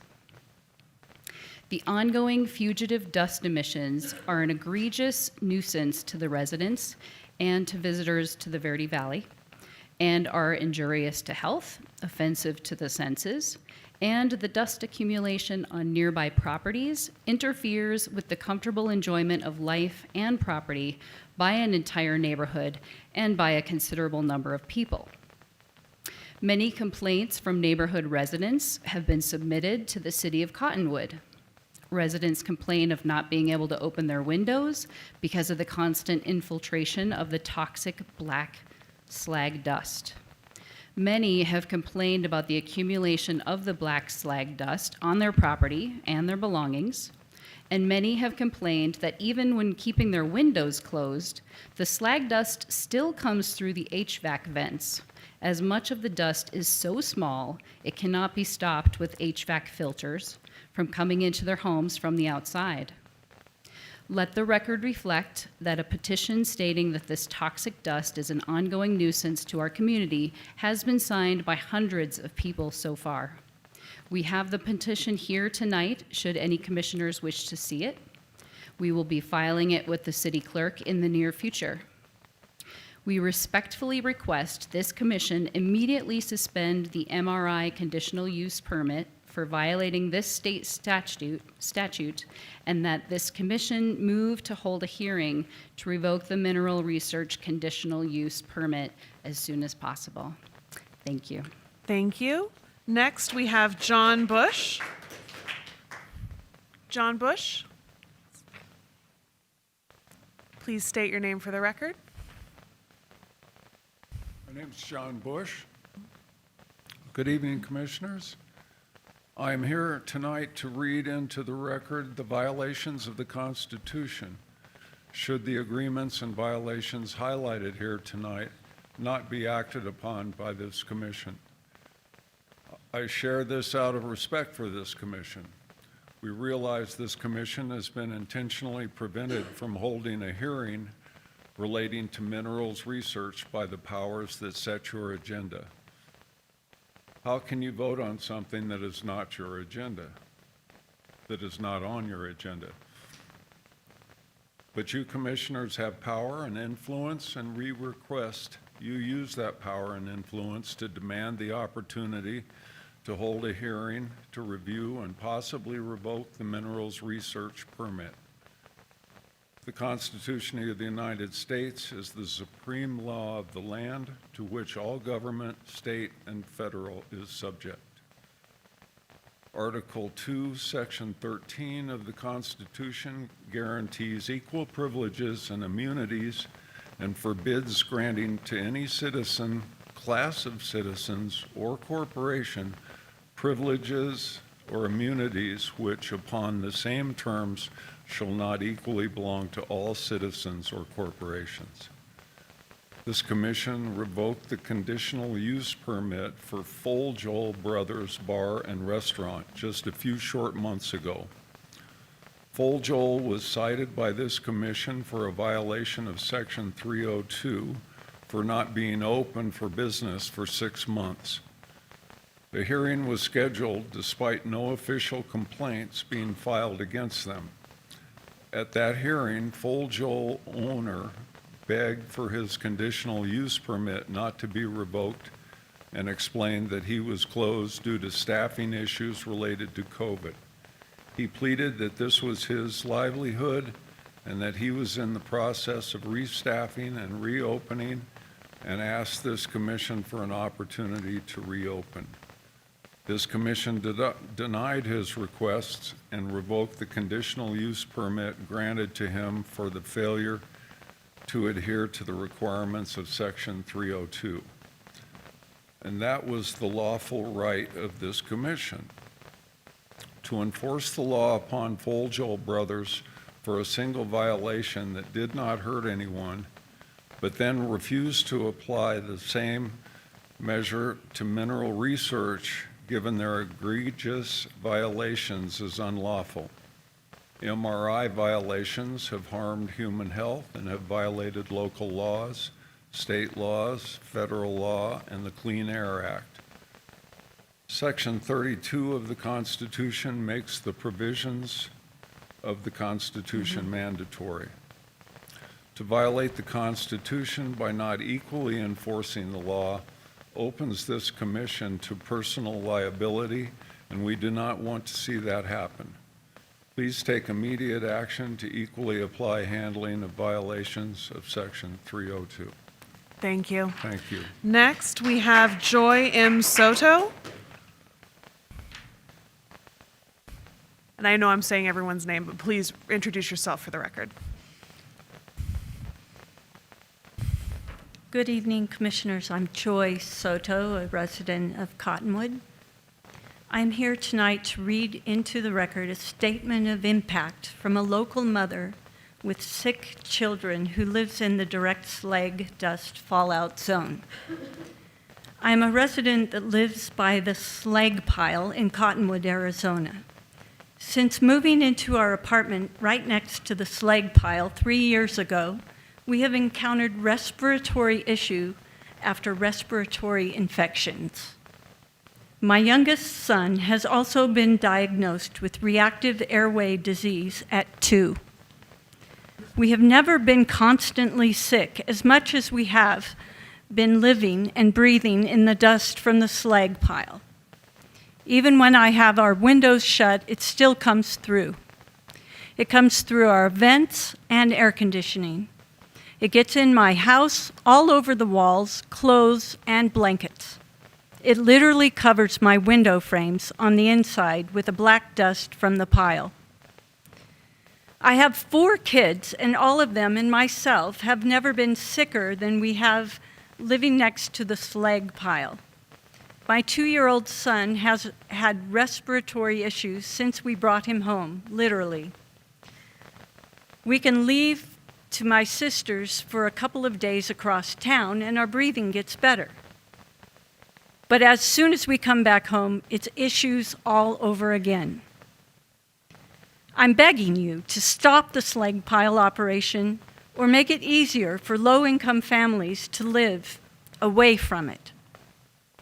I'm a single parent, so I live in low-income housing, and the only one available for people like me is right next to it. I'm at home 24/7 due to my daughter with epilepsy and my son who has constant respiratory issues. I can't even keep my apartment cleaned from the black dust that makes it into our home. I am begging for someone to hear us out. Thank you. Thank you. Next, we have Jorge Soto.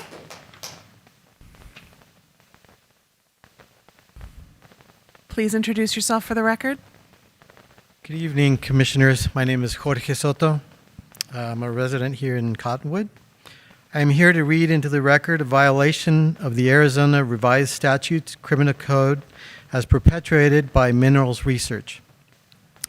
Arizona Revised Statutes, Title 13, Chapter 27, Section 2704, Title Unsworn Falsification, states that a person commits unsworn falsification by knowingly making any statement that he believes to be false in regard to a material issue to a public servant in connection with an application for any benefit, privilege, or license. MRI Representative Tom Herkett and MRI owner Mike Vick are both guilty of committing unsworn falsification by giving this commission material information they knew to be false in connection with their application for their conditional use permit. As such, we request this commission immediately suspend MRI operations and move to hold a hearing to review and revoke the conditional use permits granted to MRI for this critical violation of Arizona law. Thank you. Thank you. Next, we have Marnie Mills. Hello, please introduce yourself for the record. Oh, could you silence your cell phone, whoever that is? Good evening, Commissioners. My name is Marnie Mills. I live in the area, about 2 miles from here. And last December, late December 2022, I began suffering asthmatic conditions that I still am dealing with, labeled severe by my pulmonologist. And recent CAT scans described granular sand or granular glass-like imaging in the lungs. So I'm here as a concerned citizen to address everything that's been said tonight. Thank you. Much. Oh, that one's blank. And we have Shida, and I apologize, I can't read your last name, Sire? Hello, my name is Dr. Shada Sina. You got it, close. I'm a primary care provider here. I'm a local physician and business owner. I am trained in environmental medicine.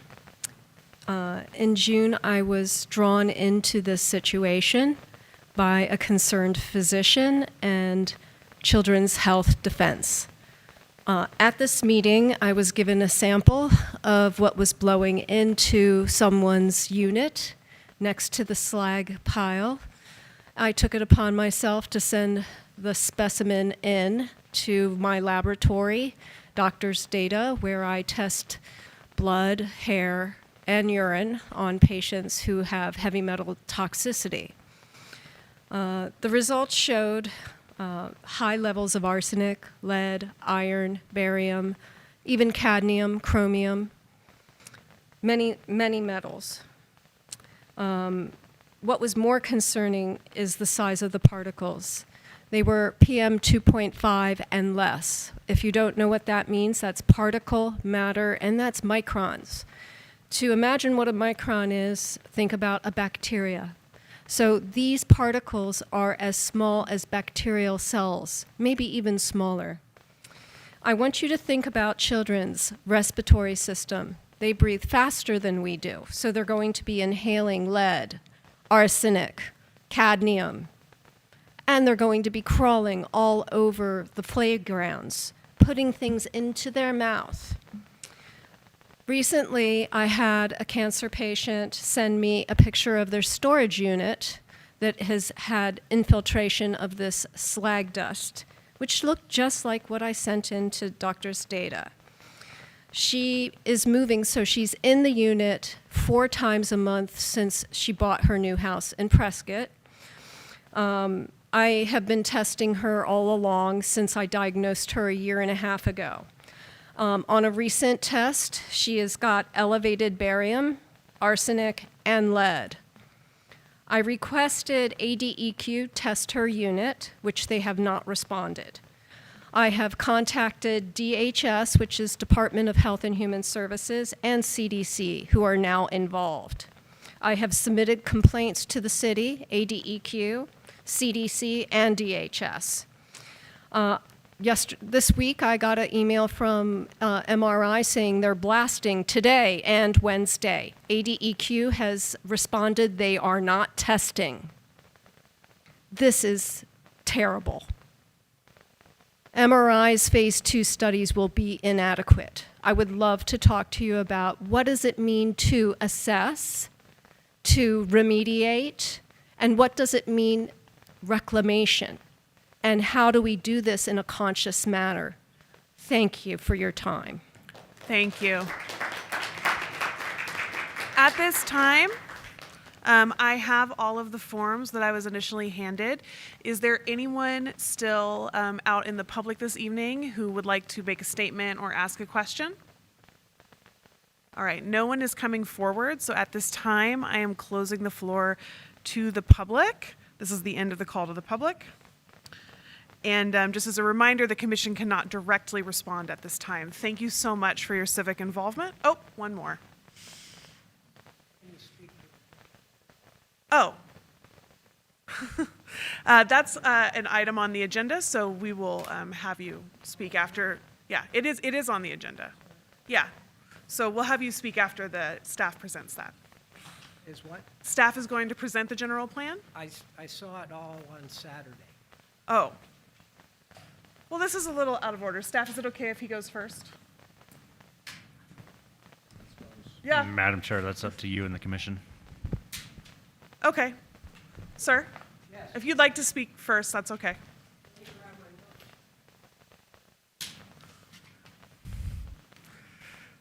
Thank you for the opportunity to speak. Madam Chair, do you want to announce the agenda item that Yes. we're moving on to? This is just a little out of order.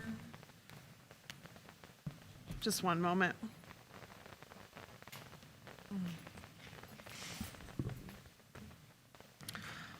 All right. This is a discussion and review of the general plan draft update. This is a discussion item on our agenda, and we are going to have a speaker from the general public. This is Bob. Please introduce yourself for the record. I'm sorry, I couldn't read your last name. My name's Bob Rothrock. I'm an umpteen-year resident of Cottonwood, and I'd like to speak to some things about the general plan. I attended Saturday's well put together presentation about it. I've also attended a number of the previous sessions. I have a couple of concerns about what's being shown in the general plan at present. The first one is Growth Area 11, Spring Creek. Spring Creek, well, you can learn a lot about Spring Creek by going to YouTube and looking up Spring Creek Ranch, what's best for the Verde Valley. In the process of putting that video together, I spoke with a number of people, including people from the Nature Conservancy, as well as the Forest Service, and to allow development to occur there without wastewater treatment could be very detrimental to threatened and endangered species that inhabit Spring Creek. The other area growth, the GR12 State Trust land, which is bisected by 89A, that should be kept as open space. Now, I realize that this is state trust land and that the state sells the state trust land to fund public schools. I always look forward to the pack of pencils I got every year from the state trust land sales. However, we should make this desire known to the State Land Department that we wish to maintain a scenic corridor at this location.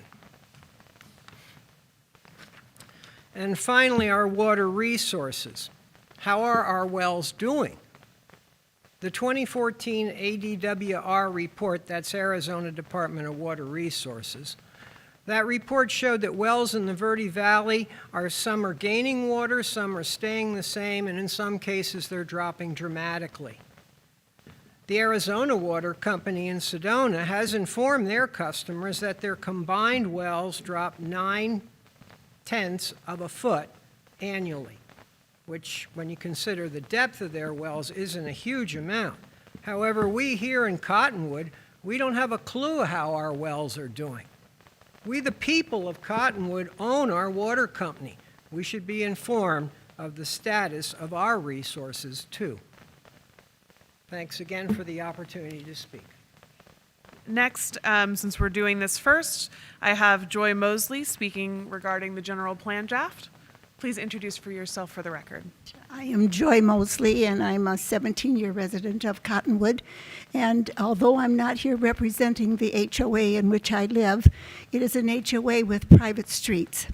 And I have noticed that several of the growth, I managed to read through the entire general plan, all 56 pages of it.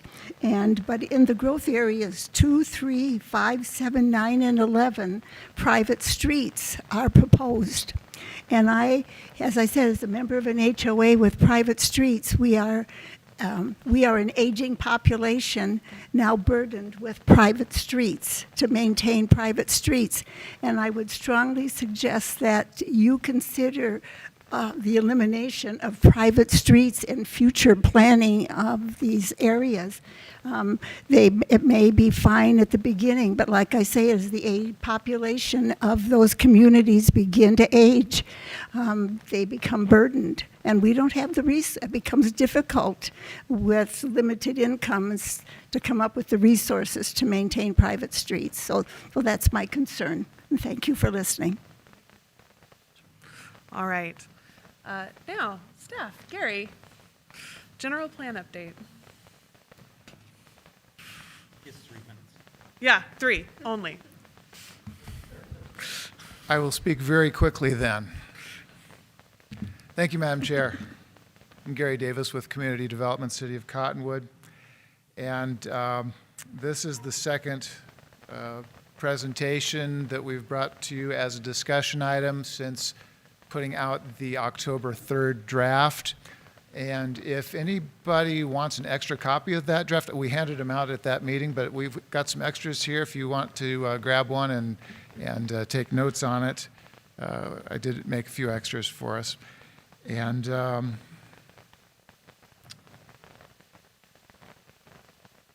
so we just want to run through in a little bit more detail than last time what's in the general plan draft. Last time we gave kind of a list of how it's structured and what the general elements are. And this time we're going to, Tina and I will walk through each of the elements and highlight a few of the specific the specific objectives that would carry out the goals. Some of the more, the newer ones, the important ones that I thought you'd want to go forward with.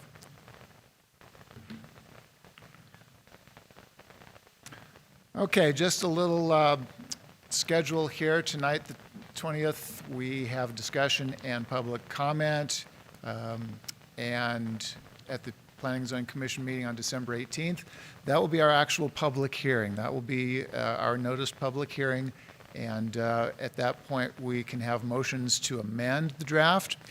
We are, as staff, taking notes on things in the draft that we're finding that need to be clarified a little bit, some typos, some things that, for example, Vice Chair Garrison pointed out there were some things about one of the tables that was a little confusing, so we're proposing some changes to that.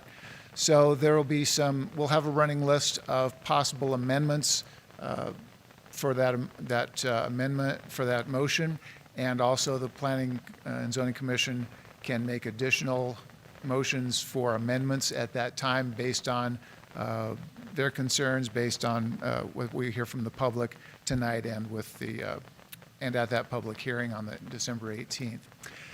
The Planning and Zoning Commission could make a recommendation to the City Council at that meeting. It could continue it to a future meeting, but we will be able to have a have a recommendation that night if the Planning and Zoning Commission wishes to make that motion.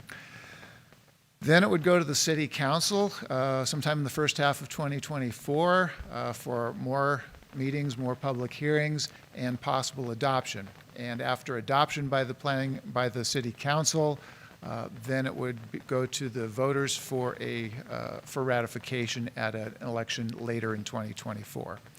We have to update this every 10 years. One of the things that the state law requires is that we do update it every 10 years.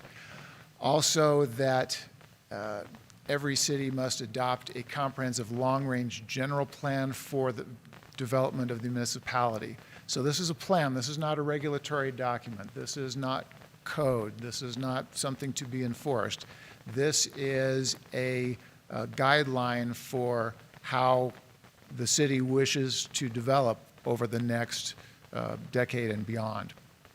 Law also requires the plan to consist of a statement of community goals and development policies, and again, it has to be updated every 10 years. So the general plan we have right now was adopted in 2014, so it's due in 2024. The plan itself is about 250 pages total.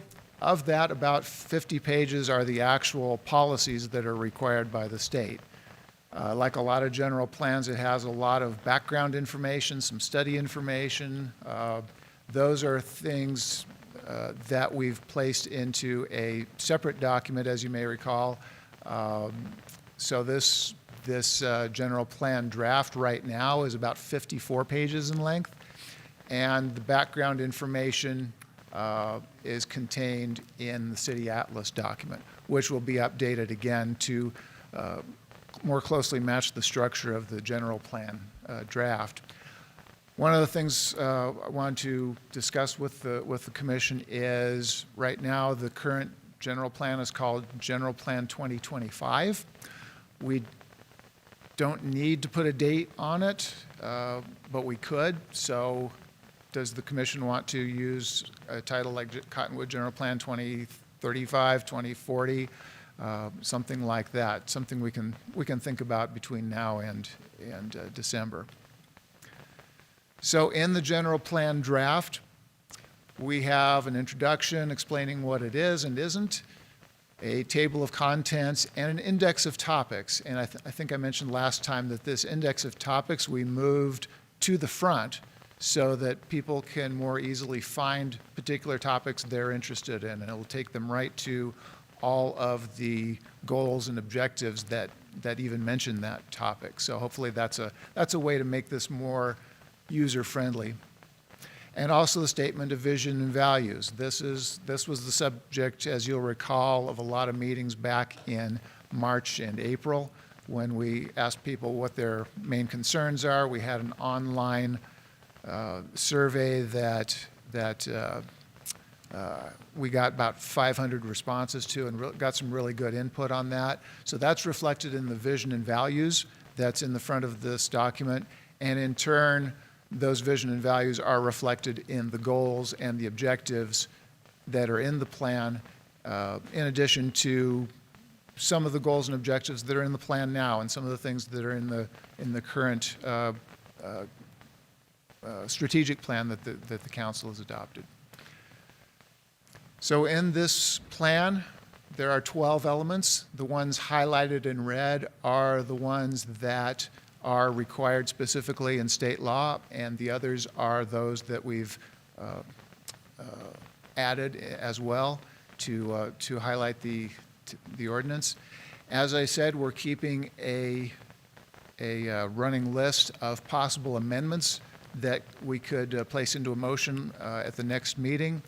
And as we present these tonight, you'll see some text that's underlined.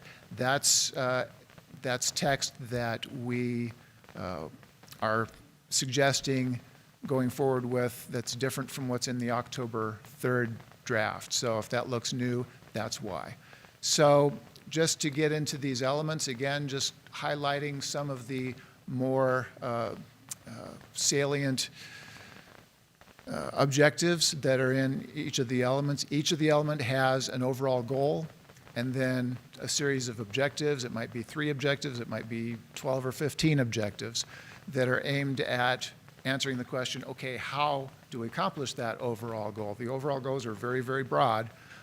We want this document to be very useful to staff and the council in the future for implementing the things that the citizens have identified in the vision and values. So with that, I will let Tina get started on a few of these items, and then I'll take up some of them as well. Thank you, Planner Davis. I am Tina Hayden with Community Development.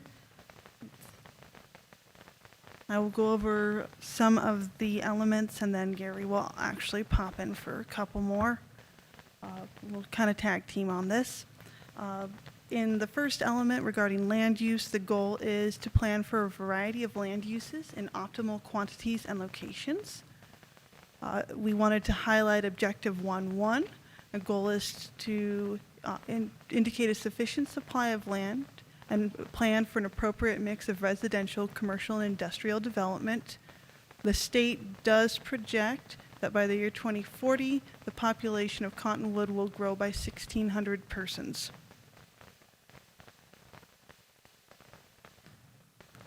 The next objective that we wanted to highlight was Objective 1.5.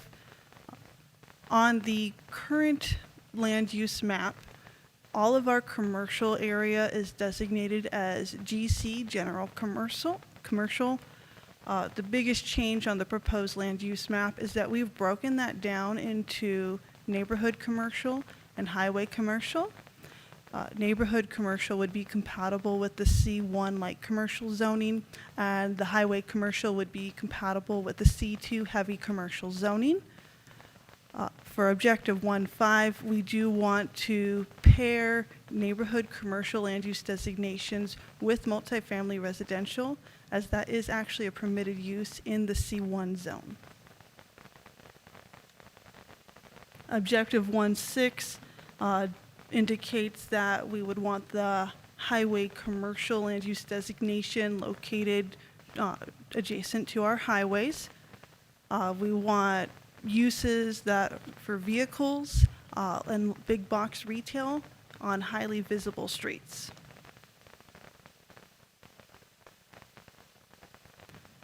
Objective 1.9 addresses community facility designation and the open space designation. For developed public buildings and facilities, those would be designated as community facilities, and for undeveloped space, that would be designated as open space.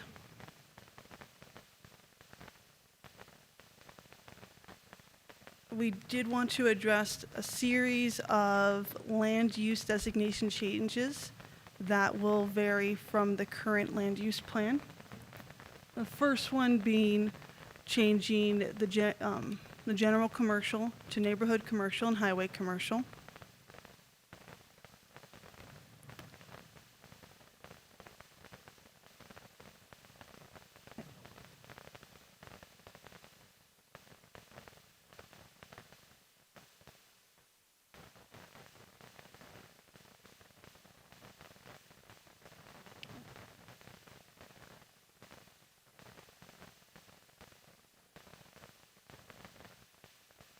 Is that better?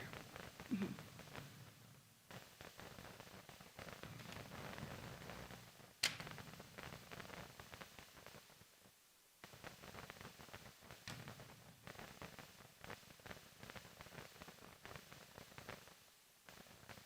I do apologize. It is not responding.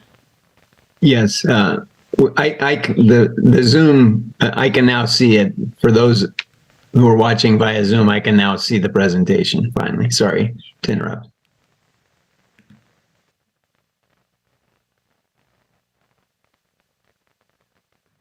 Okay, I'm just going to restart on this slide. Again, we're changing the land use designation general commercial, splitting it into neighborhood commercial and highway commercial. And then instead of public, semi-public land use designation, we are designating either community facilities or open space, depending on if it's in a developed or natural state. There's an area that was just circled up near Willard Drive. We have spoken with the property owner. They are requesting to have this land use designation changed from low-density residential to planned development. This would allow for more flexibility in the development.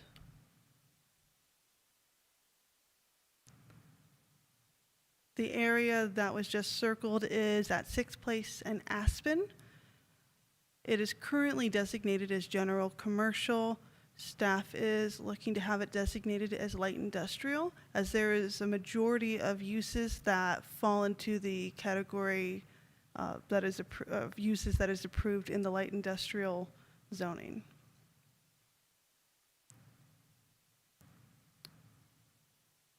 Off to the east, we've highlighted an area at Birch and Main.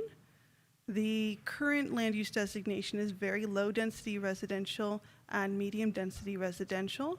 We are proposing to have this land use designation changed to high density residential. There's been a recent zone change that actually was to designate this as R3 zone. It's actually kind of a mix of various densities of residential. It's trending towards going to high density residential and R3 zoning. The area to the southwest that was just circled, we spoke with the property owner. It is currently designated as planned development.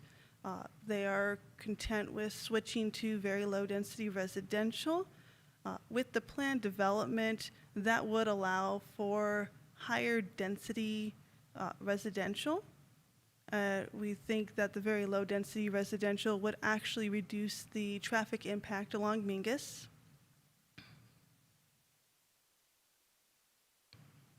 Up on the top right, there's a circle that is to the northeast. That is the most recent annexed territory. It has no designation currently. And speaking with the property owner, they would prefer to have the area west of Spring Creek be designated as planned development. They are considering proposing a resort. Staff has not received any application for this at this time. And then to the east of Spring Creek, that would be designated as very low density residential. The last item on this list is, this was circled off to the right of the map. This is actually the area, the Catholic Church up near Belgrade Road in 89A. We spoke with the property owner. They are considering proposing residential, and it is currently public, semi-public land use designation. So we are proposing that it be changed to high-density residential to allow for that residential, and a church is actually a listed use in the R3 zone.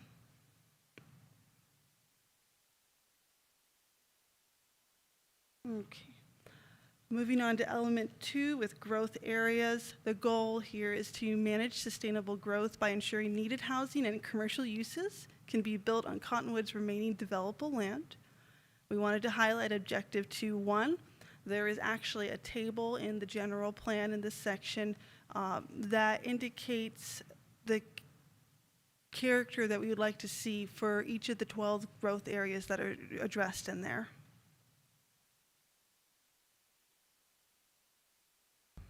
We also wanted to highlight objective 2.3 regarding annexation. Staff would consider annexation petitions only if they will not create a significant financial burden to the city, and that there is a large demonstration of support for this by the property owners of the proposed annexed area. For element 3, regarding character and economy, the goal is to preserve and celebrate Cottonwood's unique character and identity while helping the economy thrive. This is a unique element. It combines economy with tourism and historic preservation. What the objective 3.5 is to promote tourism that benefits the small locally owned businesses while avoiding overuse and congestion and preventing the detraction of the small town character for residents and visitors. We also wanted to point out objective 3.7. We do want to create a highly walkable environment in Old Town. We'd also want to consider a street side gathering place that would be on the street and could potentially be used for events such as walking on Main. We also propose to increase available parking, but move that further away from the street. As you can see, there is a underlined area. This was an amended portion of the proposed draft. We would like to support and coordinate to develop a master plan for the Old Town area. And I will now give the mic to Planner Davis. Thanks, Tina. On housing, no surprise here, this was a major issue with everybody. A few of the goals, kind of the direction that we're suggesting in this draft. Number one is housing availability. One of the best ways to do that is to improve the economic viability of projects, taking away unnecessary economic barriers to projects. That's allowing flexibility trees. Little things like that, flexibility in development standards such as building setbacks, parking requirements, things that kind of eat away at the viability of projects by taking away potential units. See if there's ways to reduce those subtractions from the available land on the property. Development fees for multifamily and smaller single-family units in infill areas especially, and we'll get into infill more in a moment. And coordinating with nonprofit or governmental agencies for supplemental rents. So that could be figured into a project for affordability as well. And I need to go next.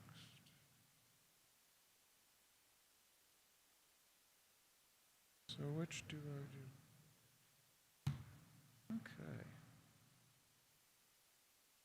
New meeting room, new technology. It's always fun. Number 4.2, housing affordability. This is about incentivizing development of dwelling units that are affordable to households with lower moderate incomes. These incentives could be modification of development fees, things like that. So this is on the affordability side. And also conversation about accessory dwellings. This is, we have in R1 zone, single-family residential areas, provisions for guest houses. Those are very limited as far as size goes and as far as use goes. They're only for use by family members in the main household, not for additional rental units. This policy suggests discussing ways to maybe allow for additional dwelling units in multifamily area, in single-family areas, while keeping in context with the character of the neighborhood. The established character is, not a lot of big, tall, new apartments, things like that. Something that fits into the fabric of the neighborhood as it exists. Cost of development, number 5. The goal here is to keep development costs appropriate to fund services. And part of that is exploring ways to reduce the amount of lot area that must be set aside for on-street parking, setbacks, and open space. Again, into that economic viability, removing economic barriers that don't need to exist while still maintaining the city's standards. Number 6, corridors. This is introducing kind of a new concept to the general plan. This is looking at corridors in a kind of a holistic way, looking at streets not just in terms of the pavement in between the gutters, but as the whole space. All these corridors are public spaces, and they're our most used and most visible public spaces. So when you plan corridors, you plan not just for the surface of the street, but the sidewalks, the trees, the lighting, the buildings, the parking. Everything comes together to form a corridor, and there are different types of corridors that we can recognize and use as a planning tool. Basically three types. One is a highway corridor. As Tina mentioned earlier, we're proposing in the general plan here to have a highway commercial type of land use. Well, that goes along with a highway corridor. Highway corridors are those that have roads that prioritize mobility, places where you can get from A to B very quickly, and that is in the areas that are highlighted here. These are the 45-mile-an-hour, 55-mile-an-hour streets. These are where you prioritize mobility, you plan your land uses so you don't put a lot of driveways and a lot of conflict points in there, so you keep that mobility, that speed flowing. On the opposite side of the spectrum is the street corridors. And right now, the best example of a street corridor we have is Main Street in Old Town. Prioritizing the opposite, prioritizing access over mobility, over speed. It's not a place to get quickly from destination to destination. It is the destination. So prioritize access and plan for a high density of pedestrians, bicyclists, driveways, on-street parking. On-street parking is great for pedestrians because it buffers the street from the sidewalk, makes the sidewalk a little more pleasant, and also allows for sidewalk cafes, things like that. Imagine a sidewalk cafe right next to a curb on a 45-mile-an-hour street without any buffering. That's why the street corridor is a totally different animal. So sidewalks would be wide, on-street parking would be there to help buffer. And then we've got the third category of arterial corridor, which is a hybrid of those two, where you've got streets that maybe started life as a highway, but then all these commercial uses got approved, and now we've got driveway after driveway and a lot of conflict points combined with speeds on those streets. And these are the other streets, most of Main Street and 89A west of Main Street. These are areas that have a lot of density of driveways, but also are maintaining the speeds. And what we're finding is that these are the areas where the highest rate of injury accidents occur per vehicle mile traveled. These, when you combine speeds and you combine lots of conflict points, it becomes an issue. So that's a tool for identifying those areas and looking at those areas, working with the property owners along there to say, okay, which way do we want to go on this? Is this supposed to be a high-speed corridor? Is this supposed to be a more walkable one? How do we redesign the streets? So we've identified those areas that we can really take a look at and zoom in on and work with folks. Circulation, overall transportation here. The goal here is to design, build, and operate the transportation system to allow safe and efficient circulation for all modes of travel. So this is multimodal. This is cars, pedestrians, bikes, everything put into one circulation plan.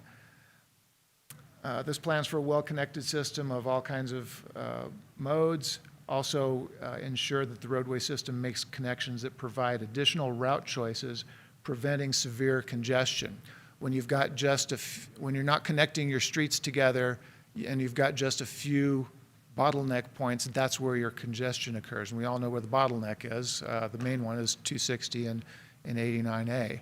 Not a whole lot of alternatives to that right now. So this circulation plan shows potential new roads in red. These lines are the ones that would be collector streets built with new major projects. This is the area in the state land off of 260, and then the 89 and Vine area, and also the state land off of 89 and Mingus Avenue. Those would have collectors that don't necessarily follow these exact alignments, but this is kind of a schematic for where those connections would be. Also, proposing locations for studies where roundabouts or signals might be either added or improved. And also in Old Town, possibility here for a roundabout at Mingus and Main with an additional roadway into the backside of Old Town. So as Tina mentioned earlier in the element 3, where it's proposed that the Main Street area have a gathering place, a plaza. The activity park could be moved over to that place, basically where the City Hall buildings are. And then behind that, additional parking, more spaces back there where the existing park is, and that could be accessed off of the Willard Street extension there.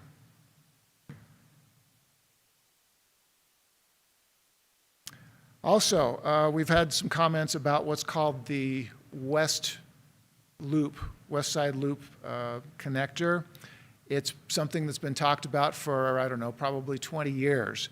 The idea of bringing a collector street along the west side to bypass parts of the congested part of the city, take people basically from Ogden Ranch Road and 260 over to Mingus Avenue and Mesquite Hills Drive. This has some advantages and disadvantages. Of course, that's main disadvantage on that is it's a long piece of road. It'd be like 5 or 6 miles. It would be acquiring a lot of private property and or going across Forest Service land. Huge expense. Also, we would want to study whether to what extent it would actually alleviate traffic in here, how many people would use this to get to a point that's just a mile or a mile and a half off of 89A. Yes, ma'am. Okay. Yeah. Okay.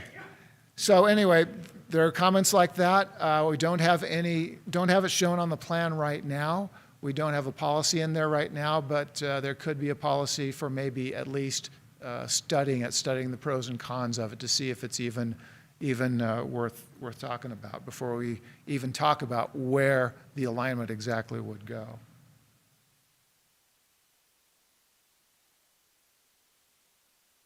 Sure.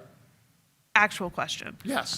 Tina, your proposal to add parking to the park, that's this park, but where on the park property are you proposing? It's over that way, right? This was, yeah, if I can get into that one. That one is, you know where the activity park is behind City Hall where there's an old baseball diamond there? The idea behind that is basically flipping that so the park space is where City Hall is now, and then where the park is now, over. That becomes an increased parking area. Okay. So the park area becomes a more visible, more usable space on the street. You can use it for events, things like that. A little more functional, perhaps than the park, and then of course increased parking behind. Okay. Is the concept. Yeah. Again, that's a new thing with this plan and deserves a lot of discussion. I hope we will get a lot of discussion on that. And so, let's see, what is next? Okay, that asterisk that just dropped in here, we had a comment last time about the trails that go across this particular property here that are shown on the map. We're proposing with this next draft that you'll see, taking the specific alignments of those trails out and putting an asterisk in here like we've got for some of the state land parcels, state trust land parcels, saying just that there will be future trails just not saying exactly where those alignments are going to be, but putting the placeholder in there that when they do come in for development, the general plan says there will be trails in that location. And another idea here is the Objective 7.2, comprehensive roadway design. This is introducing the concept of when we design roads, fix roads, even minor changes, that the design is more of a inclusive public process that people have some input on, that other city departments have input on. Like I said, these corridors are not just the pavement themselves, they're the whole landscaping, sidewalk, bike lane issues that could be combined into a comprehensive design process a little better than the way it's been done in the past.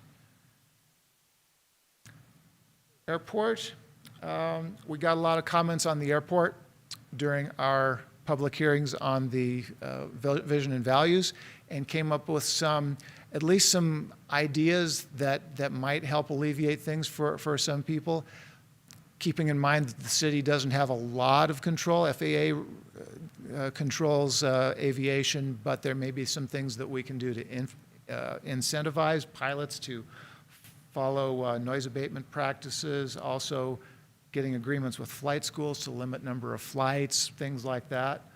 Also explore the possibility of user fees, so we get some revenue from increased traffic at the airport. And also to work with flight schools and other jurisdictions to maybe look at alternative flights. Are there other places that these flight schools can go and land? Again, none of these are set in stone as we're going to do it, but these are ideas that the city can follow to say, hey, can we explore these things? So with that, I'll let Tina take care of the rest of these. Hello again. I am introducing element 9 for environmental planning. The goal is to conserve natural resources and protect environmental quality. Just a note that this item, these objectives are in our current general plan. We're just reiterating them for the new general plan.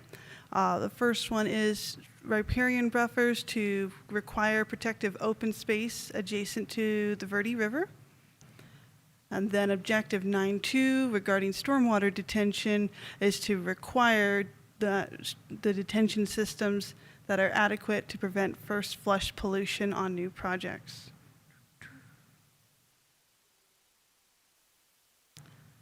Element 10 regarding water resources, the goal is to provide a secure, reliable supply of safe drinking water for Cottonwood's current and future population.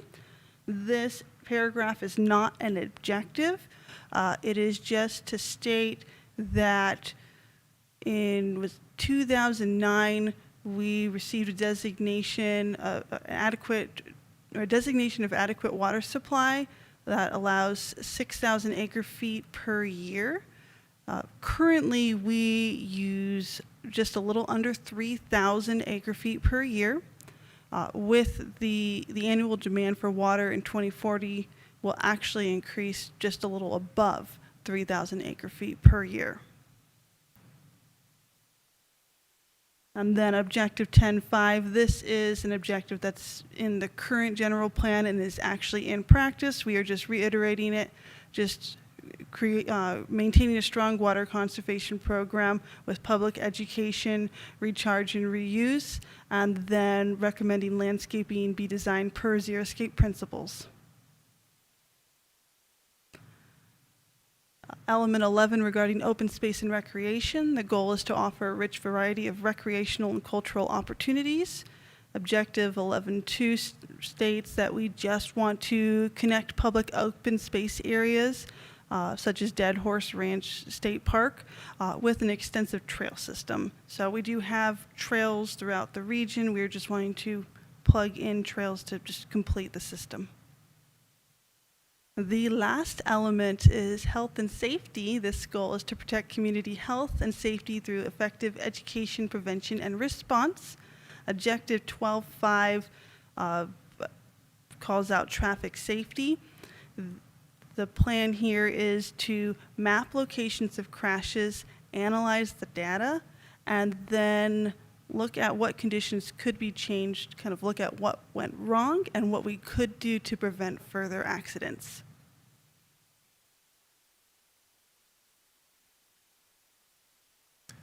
Okay, that was a pretty quick run through of some of the highlights of the general plan. Again, we'll have the full discussion of this at the public hearing in December. Just wanted to highlight some of the things that were mentioned here that are kind of new, that either if you might have some questions tonight or some comments tonight to guide us as we scribble down our changes, our proposed amendments to the draft here. One is that growth projection at the very beginning, the idea that we are going to plan to meet the goal of accommodating 1,600 new people by 2040. Is that, and that's based on the state's Economic Development Office projections for what would be in the city of Cottonwood at that time. Is that, do we want to follow that? Do we want to be more aggressive than that? I'm not sure it matters that much because we've still got lots of land capacity no matter what number we put on that.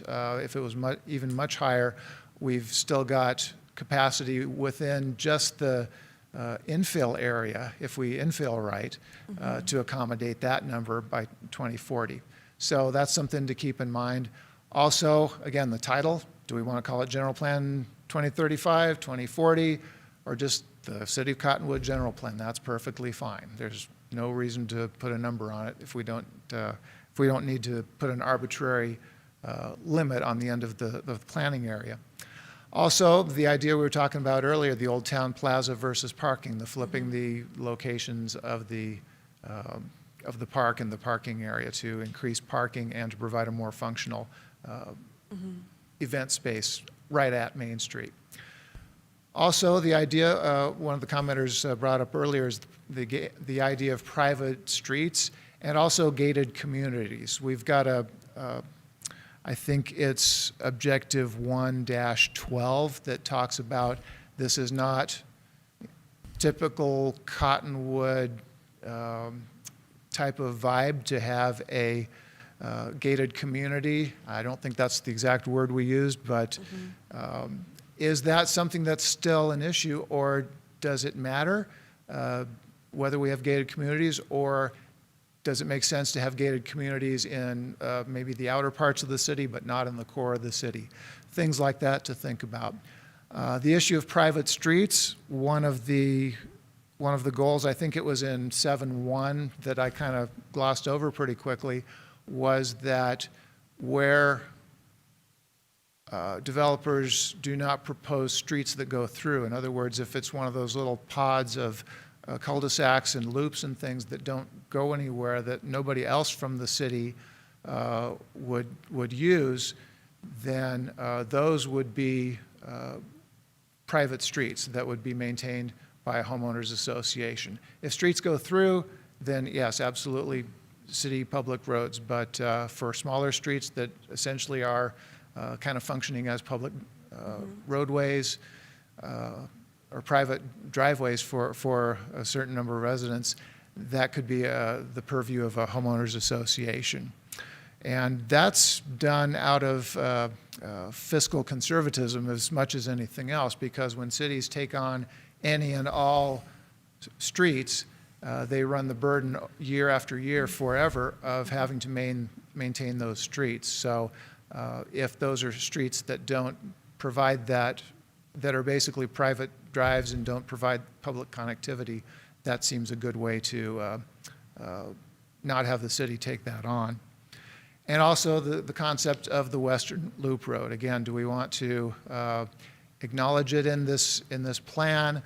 Do we want to have some sort of policy to at least study it, investigate it, even if it's not on the map? It is on the 2016 ADOT Verde Valley Master Transportation Plan, but it's as a kind of a mid to long range idea, concept, without a particular full cost or alignment assigned to it. So it's just kind of a real rough idea in that plan. So again, we could put it in this plan or just have another policy on it. Another thing that's in that plan, that ADOT plan that I didn't mention that's on the map, is the idea of an extension of First Street from where CVS Pharmacy is now, from 260 connecting over to 89A. That would go largely outside the city limits, so it would be a multiple jurisdiction effort between ADOT, the city, and the county to put something like that in. But that's something that was identified as a alternative highway connection to capture the right turners going to Sedona without having them go through the bottleneck of the 260-89A interchange. It's in the draft of the plan. Again, it's a concept, and it's something that would be an ADOT project. It wouldn't be a city project, but something we can at least acknowledge perhaps in the general plan. So are there any questions on those particular topics or anything else? Commissioners, speak freely. Any guidance for our scribblings as we prepare a new draft for you? Go ahead. I got one. Yep. Going back to earlier in the discussion, the redesignations of the land use areas, you had a half a dozen of them you're tweaking. One of them was the general commercial to highway commercial. Yep. And that would be applicable to what, like the C1 zones? That is right now virtually all of our commercial areas are designated as general commercial. That includes the Walmart 260 strip. That includes Old Town. Same designation with no differentiation in policy in between them. What this draft proposes is to have that differentiation. Some parts of town, particularly those that are zone C2 right now, the heavy commercial, where they are very highway-oriented, automobile-oriented. It's your car repair, car dealerships, big box stores, things like that need highway frontage and benefit from that with big properties and very few driveways for the most part, as opposed to neighborhood commercial, which would correspond with the C1, and that would be your Old Town and a lot of your Main Street smaller businesses coming around down towards the Walgreens intersection and those neighborhood sections right there. Those are, again, all already zone C1, the light commercial, and this would, it's almost reverse planning. It's reflecting, for the most part, the zoning that's already there. So my question is, just using Old Town as an example, that the zoning is C1 right now? Yes. And the designation in the general plan would be what? Designation in the general plan, I believe, Neighborhood commercial, right? would be neighborhood commercial. I thought I was reading in the change that everything that was general commercial would become highway-oriented commercial? No. Okay. Yeah, like I said, virtually all of our commercial areas right now are designated as general commercial with no differentiation. That's all I got for All now. right. Yeah. Commissioner Kling, do you have anything? I would just like to, I really feel like if that is our growth projection, which I know it is, I was here for the housing study and all of that, we're going to have to do something with 260 and that thoroughway through there as far as traffic goes. Mm-hmm. We have to. It's not even optional that I can see it.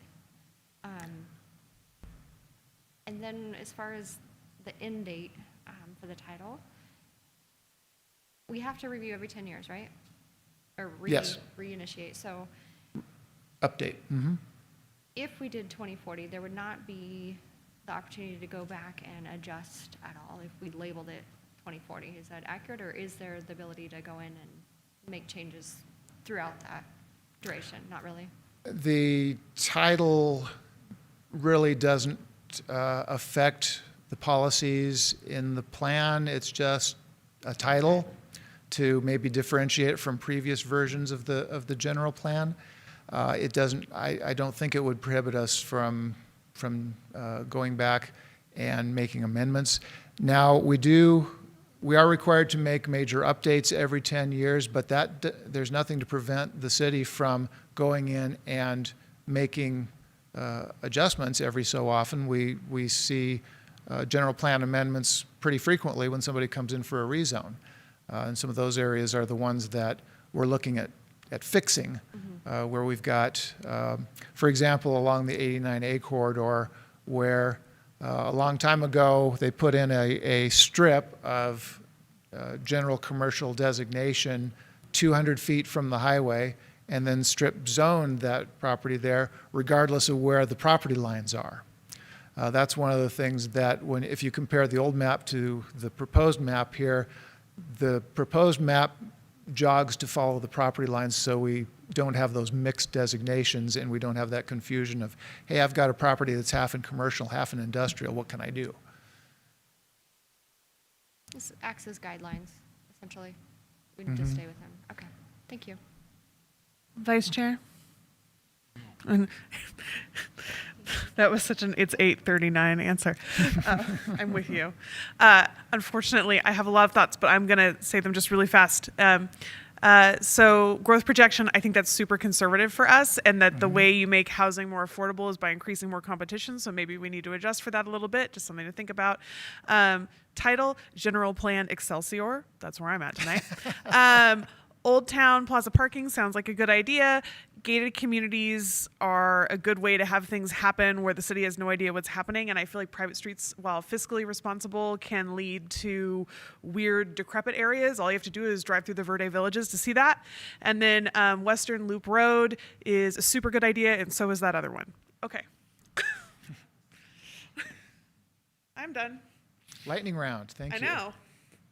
So much better than earlier. I wasn't on my game. Okay. Any other comments or statements from staff? Presentation good? I think we've talked enough. All right. I make a motion to adjourn. Do I have a second? Second. All done. Thank you. You know, that western loop is just a portion of what they call the